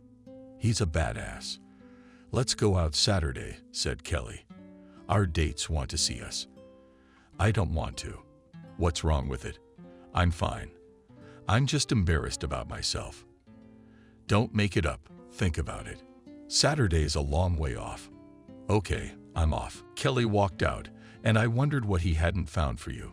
God, what a man wants. They're all the same. The girl shook her head and brushed that heavy Russian braid off her shoulder. She looked out the window and saw a strange woman in the yard. Next, she said to herself, oh, here comes the new girl. Maybe a countrywoman is carrying us around the world. We have no refuge. We've lost ours and gained no refuge. Kathy walked through the town. She passed a familiar church she frequented. She went to a shoe store. She tried on a pair of high-heeled shoes. The not young salesman looked at her feet with delight, handed her the shoes, saying her head would light up. Kathy, with signs and words, which she remembered from memorization, explained what kind of shoes she needed, showed what high heels she wanted. Good, Kathy, good, replied the salesman. Give the woman shoes. Finally, Kathy chose expensive black shoes with very high heels, trusted them, and it was as if she had grown up. After all, the price? She asked. Finn Feinberg, 500 marks. Kathy looked at the salesman confusedly, but after a moment's thought she waved her hand and paid the money for the purchase. Kathy, as usual, had lunch with Kelly. This time they were in a small room, quite OBG that you know. Our suitors are preparing a surprise for us, Kelly said. What kind of surprise? How should I know why you're seducing me? You know I'm a weak and curious woman. I'm not eating. I'm giving you a chance to have an interesting time on your free days instead of sitting here. You've seen for yourself that these Germans are decent people. They work at a company that makes transformers. They earn good money. They're happy to do something nice for us. I've noticed, Kelly, that they treat us nicely and with respect. I don't regret coming with you at all. Then put aside your self-importance and agree to ride with us on Saturday. All right, we will, Kathy promised. I can make Friedrich happy that you will, Kelly clarified. You can. Carl said that Friedrich is very impressed with you, so shocked. No one has ever seen him before. And I've prepared for the new meeting, said Kathy. How I bought new shoes. Show me. Kathy pulled a box of shoes out of the closet. Chick raved Kelly. And hundreds of stamps. Aha. But they're worth it. Worthy. Kathy with shoes walked across the room, majestically beautiful. Great. In those heels you can look down on Friedrich. Kathy took off her shoes and became small again. She said, I don't know how to do anything. Kelly, even though you've been married for so many years, I'm afraid of these games. In short, dark, I am nothing. All clear and just be yourself. I don't need anything more from you. A beautifully assembled Kathy and Kelly walked out the front door. They were greeted with flowers by Carl and Friedrich. There was another couple with them, a tall basketball player girl and a stocky man, about 40 years old. They said hello. Kelly told Kathy to meet Clara and Helmut. Nice to meet you. Kathy gave her hand first to Slaga, and after Helmut, Slaga was invited by Friedrich as an interpreter. For 2 days, this couple will accompany us so you won't be bored, Kelly explained. Thank you, said Kathy, shifting her gaze from Clark to Friedrich. Finally, they got into their cars. Kelly and Carl drove separately. Friedrich sat behind the wheel of the second car. Next to him, Kathy, Clara, and Helmut took the back seat. The cars stopped outside a large store, where even the windows seemed to emit expensive odors. Men invite us women to choose cosmetics as gifts. What anyone likes, said Clara. Thank you. But I don't need anything, replied Kathy. TZ Orbit? Asked Friedrich. Kathy, men want to make us feel good. There's nothing wrong with that. A normal sign of attention, which does not oblige to anything. Trying to indoctrinate her. I can't take the gift. I'm sorry, Clara, I'm so badly brought up. Okay, said Friedrich. Kathy shook her head. Her gaze was so unbreakable that Slaga waved helplessly and plowed out of the car. But immediately Kelly ran up to the car and began to coax you. What are you hiding? Let's at least go and see the goods. Kathy realized she was holding up the group. She got out of the car and headed into the store with everyone else. The windows shone for left many bottles with gold stoppers, colorful boxes, tastefully decorated with amazing artificial flowers. All this delighted and charmed the women. Friedrich asks what you want to buy. Turned Clara. Nothing. And please do not address me with such questions again. Friedrich silently and coldly walked beside her. Kathy took a glance at the store and went outside. Kelly and Clara came out with happy faces. They were discussing something animatedly, carrying brightly colored packages. "Look, we have real French perfume," Kelly said excitedly. "I'm glad you found gifts to your liking." Kathy smiled back. There was no envy or resentment in her eyes. The group crossed the street and headed for the grocery store. Friedrich walked beside Kathy. He pushed the cart in front of him. From time to time, asking you, "What I want to buy, I don't know." Looking at the sausages and hams, at canned fish and vegetables, shrugged. Then Friedrich began to put supplies of his own taste into the cart himself. Also calmly passed by confectionery. Only in the fruit department she could not resist. Stopped, pointing with her hand to grapes, peaches, and bananas. Gut. Rejoiced, Fried began to fill the cart with fruit. Their car was rushing along the highway. Kathy glanced at Friedrich's hands, which confidently controlled the car. She looked ahead at the road, but with a corner of her eye, she still watched his face, pleasant and concentrated. We stopped near a small restaurant. The group entered, sat down at a table in a deep, cozy alcove, where they were invited. Music was flying, where they could relax and talk. Kathy was seated next to Friedrich. To her right sat Clara as a translator. Pour champagne. The first glass to the women. Carl said a toast. Kathy clinked glasses with Friedrich and other participants of the feast. She bought wine and snacked on chocolate. I didn't feel like eating or drinking. It was nice to feel that there was a man sitting next to her who was looking at her lovingly. Something had finally shifted in her heart. A sudden and young feeling came over the woman. Friedrich is a good man. I've been his friend for a while. I whispered in his ear, "Kathy, Clara." But at that time, he was just getting a divorce, and I needed to get my life together right away. So I latched on to someone else because he was single. And you're still on good terms with Friedrich? Yes. What's the big deal? We didn't fight. I just made my choice. How nice for you and Helmut.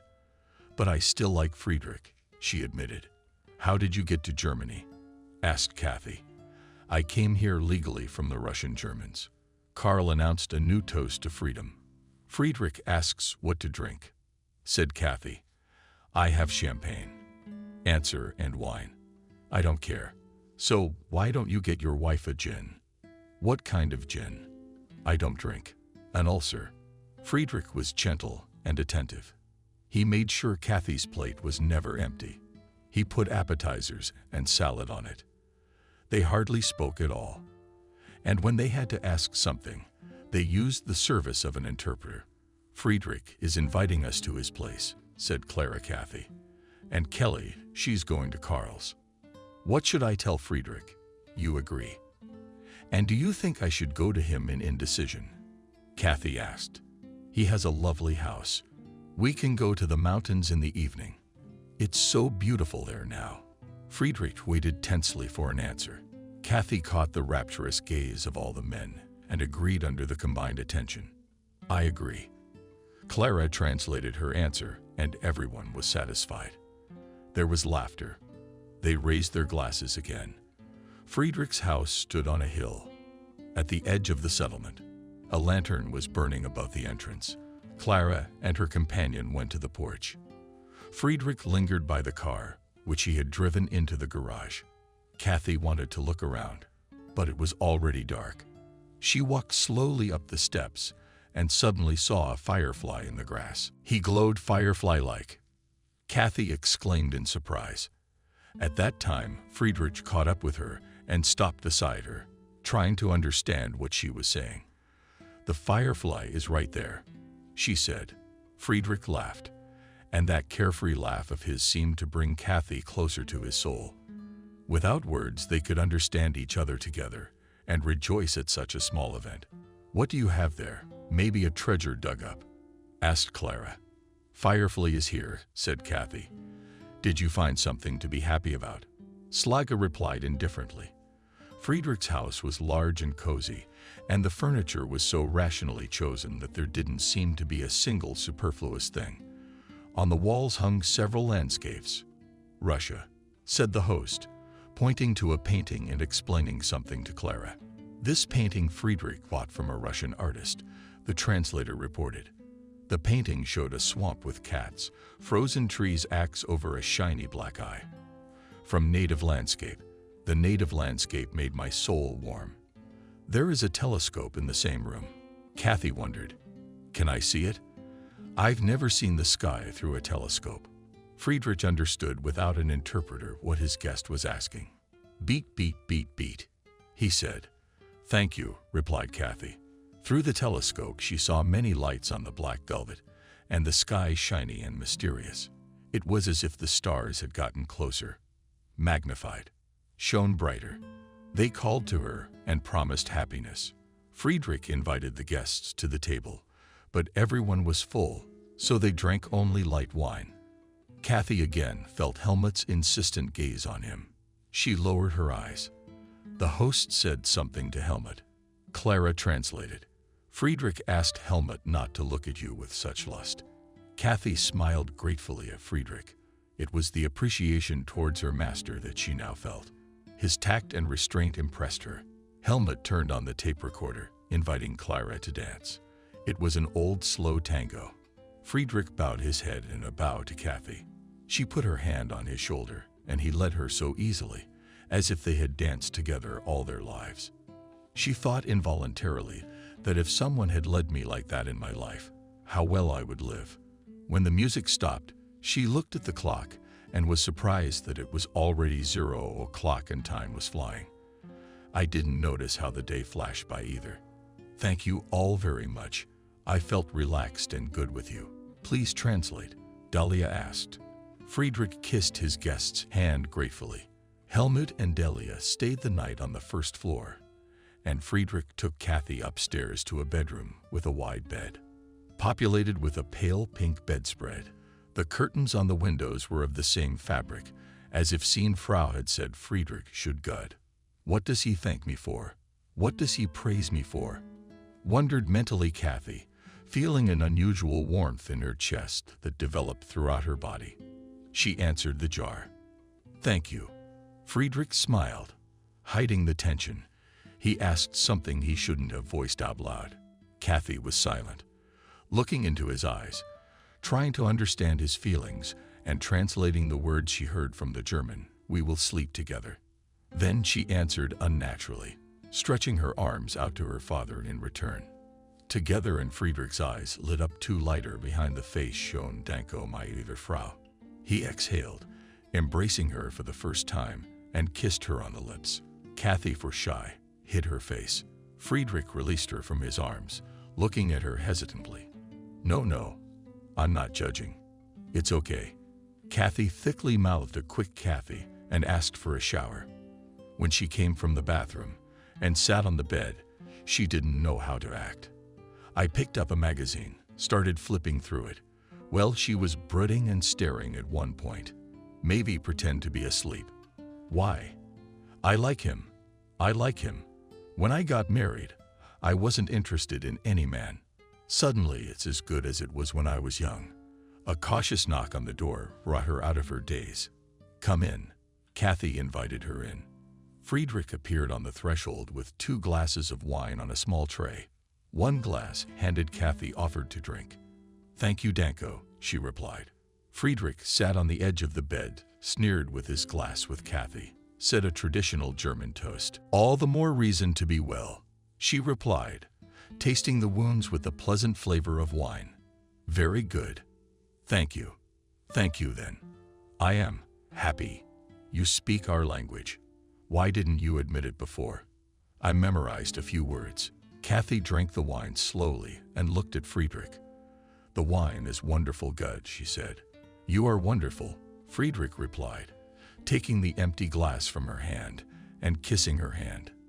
His lips moved down the forearm of their neck with kisses, finally rose to her chin. A hot wave of wine flooded the woman's face, groggy, but turned on in her head, and she lunged toward him in the heat of oblivion.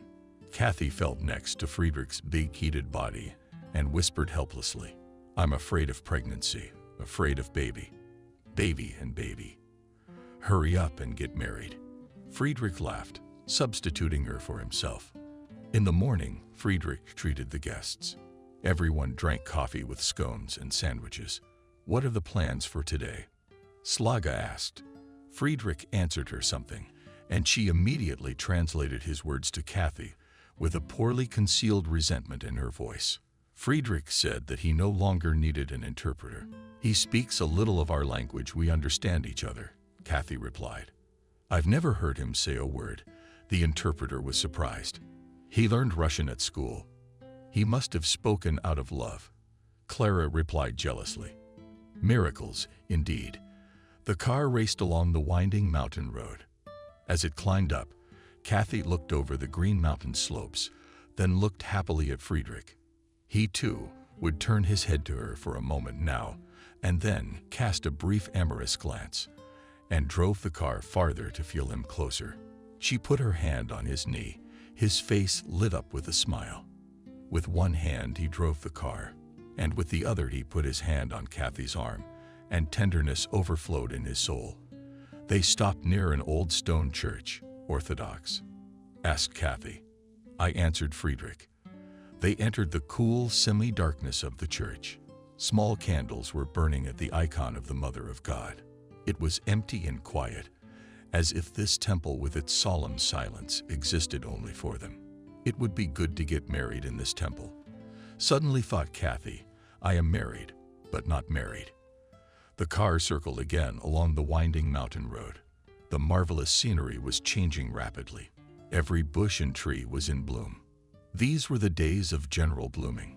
However, Kathy and Friedrich were so engrossed in each other that they wanted to hide with their happiness in a quiet place from the world. They were taken in by a small restaurant. Stone, not stucco, on the walls of which were decorated with deer antlers. Each table was screened off from the neighboring table, and the bold partitions gave the impression of a quiet corner like a cave or grotto. The waiter brought soft drinks, game, salad, and fruit to the table. Kathy didn't want to eat. That had only happened to her when she was young, when she had reached the feeling of falling in love. She realized with pleasant surprise that she was in love and looked into Friedrich's eyes. He was happy. There were two warm fireflies burning in his eyes that expressed love and tenderness. Friedrich embraced the woman and kissed her. In the evening, they sat in Friedrich's study on a wide sofa. Kathy leafed through numerous color albums with reproductions of prints and paintings by famous European artists. How rich is this? The woman said enthusiastically, pointing with her hand at the albums and books. You are the wealth, and this is all yours. Friedrich smiled and kissed her. It's all mine. No, I only want you. My father loved the Frau from Russia. Your father was in love with a Russian girl. So what? After, she was taken to Siberia, and they never met again. Friedrich reached over to the shelf, picked up a large German-Russian dictionary, started looking for the right words. You, be my wife, he asked. Officially, I'm married. I tell my lawyer not to do anything. You will be our wife. Yes, I understand. Mine or Frau, my sunshine. Thank you, Friedrich. You brought me back to life. As a woman, I was dead.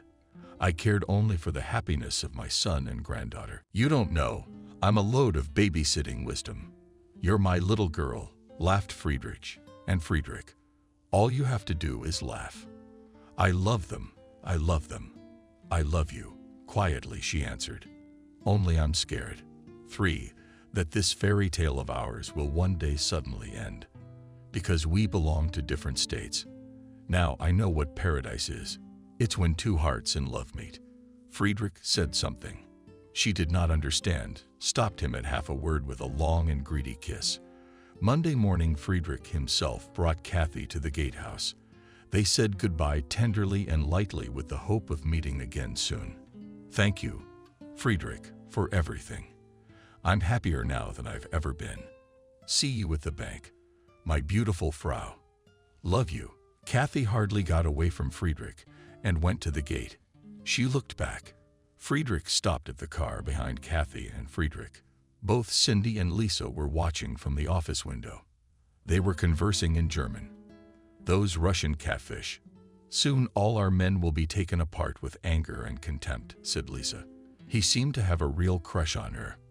Not without envy, said Cindy. He's a man of integrity, and judging by the car, wealthy. Men have a stronger penchant for sex than prudence.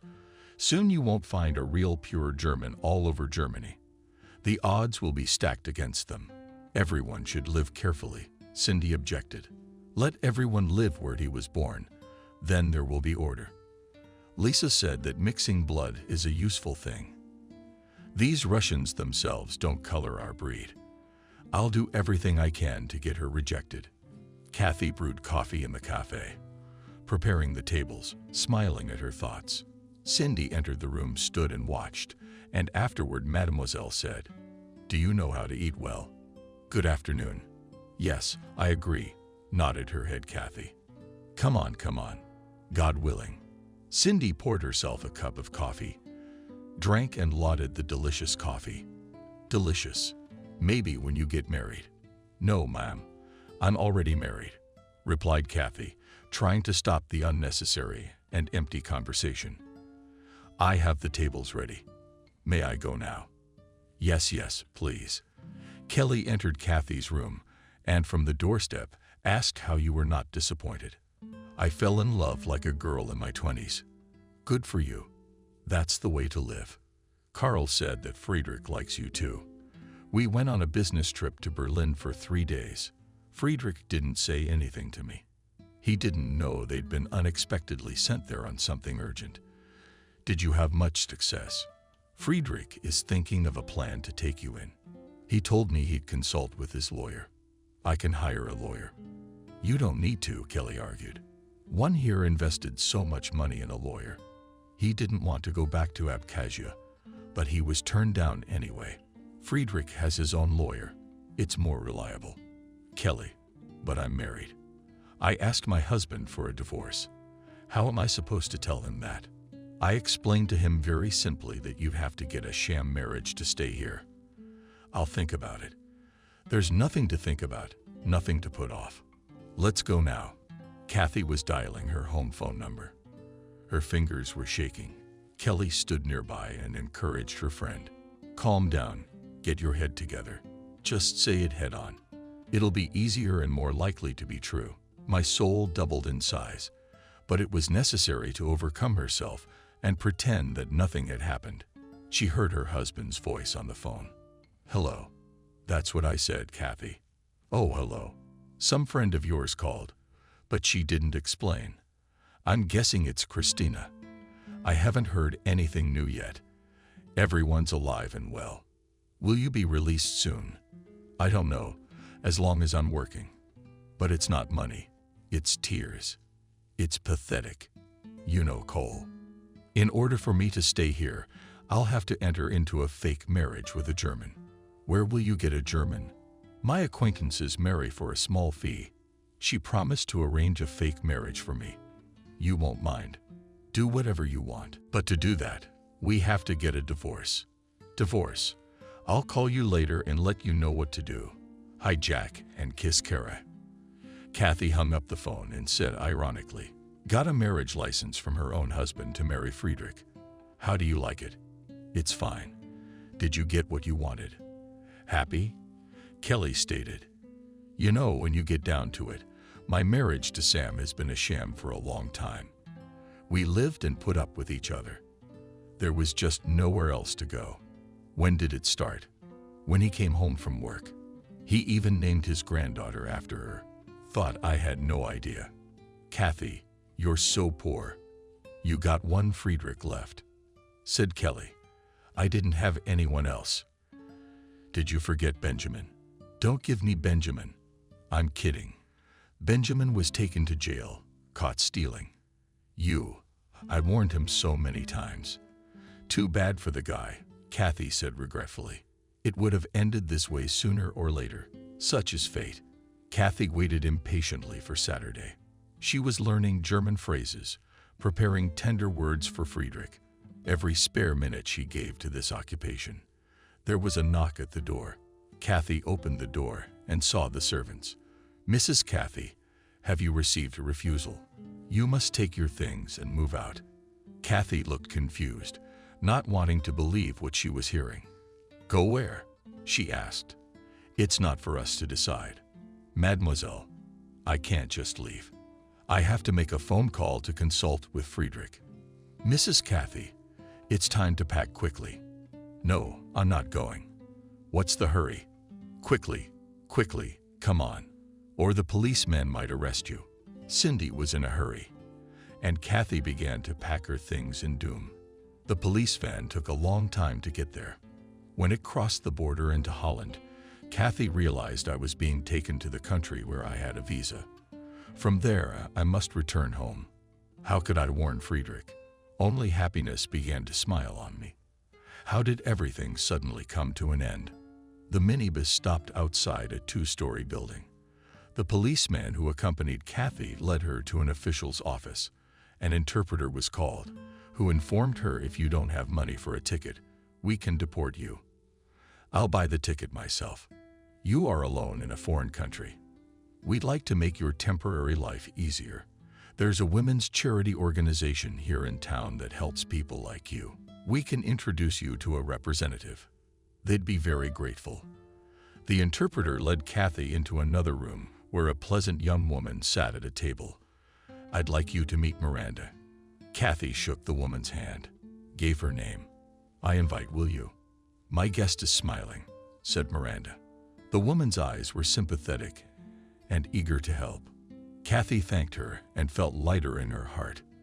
Do you want to buy a plane ticket? Miranda asked. Yes, here's the money afterwards. What else would you like? I need to make a phone call in Germany. Please, Miranda slid the phone closer to Kathy and walked out. Kathy anxiously dialed Friedrich's home phone number. He wasn't home. The answering machine went off. She said a few simple phrases that she could leave unspoken. That she had been taken out. Asked him to write to her. Gave her address. At home, Miranda introduced Kathy to her twin son, Cinny, and a white-haired boy of about 7. That's my son, said the Dutch woman.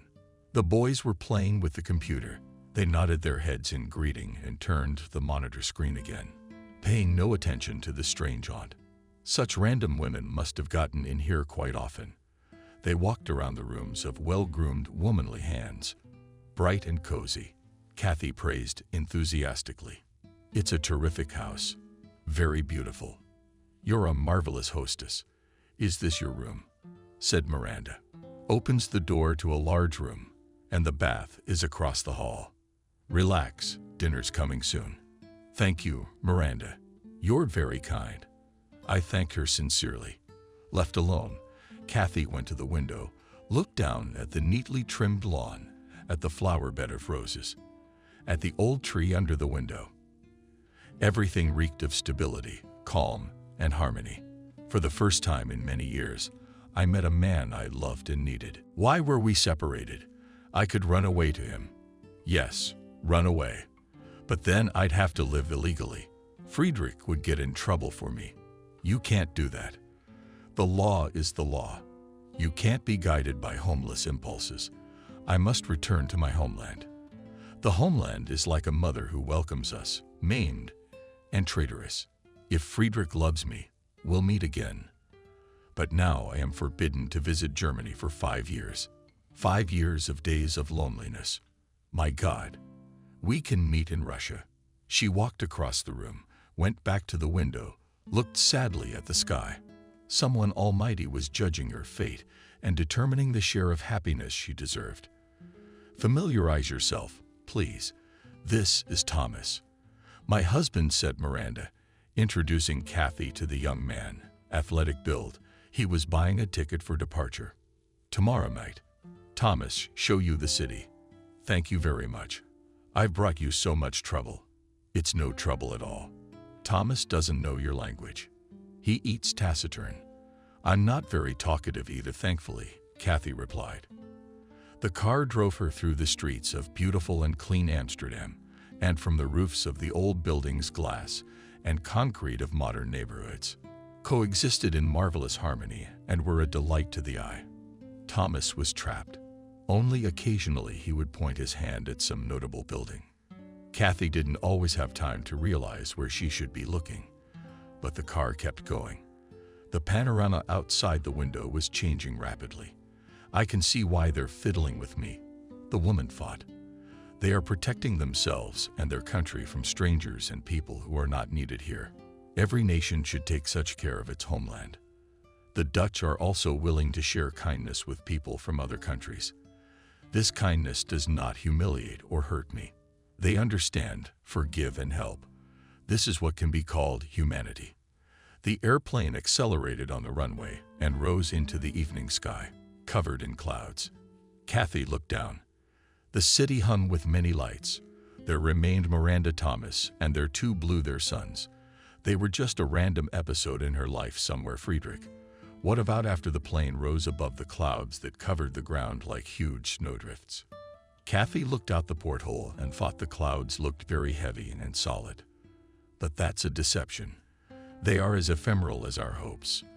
In a few months I had lived another life, and suddenly it was over like a dream. The woman tiredly closed her eyes. She must have fallen asleep when she looked out the porthole again, saw her native expanse. The heart fell into place.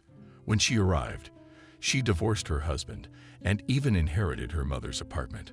That is, strange women on board the airplane who hysterically screamed at the entire cabin that the stewardess almost killed her and instead of a photo card saw a knife. It turned out that the mother was in treatment for a long time. Then she came out to Kathy when she was in Germany and managed to write off her inheritance. Kathy even went to the cemetery, took the same picture to the grave in the cemetery. It started here and ended here. One day she heard a persistent knock on the door. Her heart hammered in anxious, joyful anticipation. She opened the door and behind her stood Friedrich with a bouquet of fire lilies.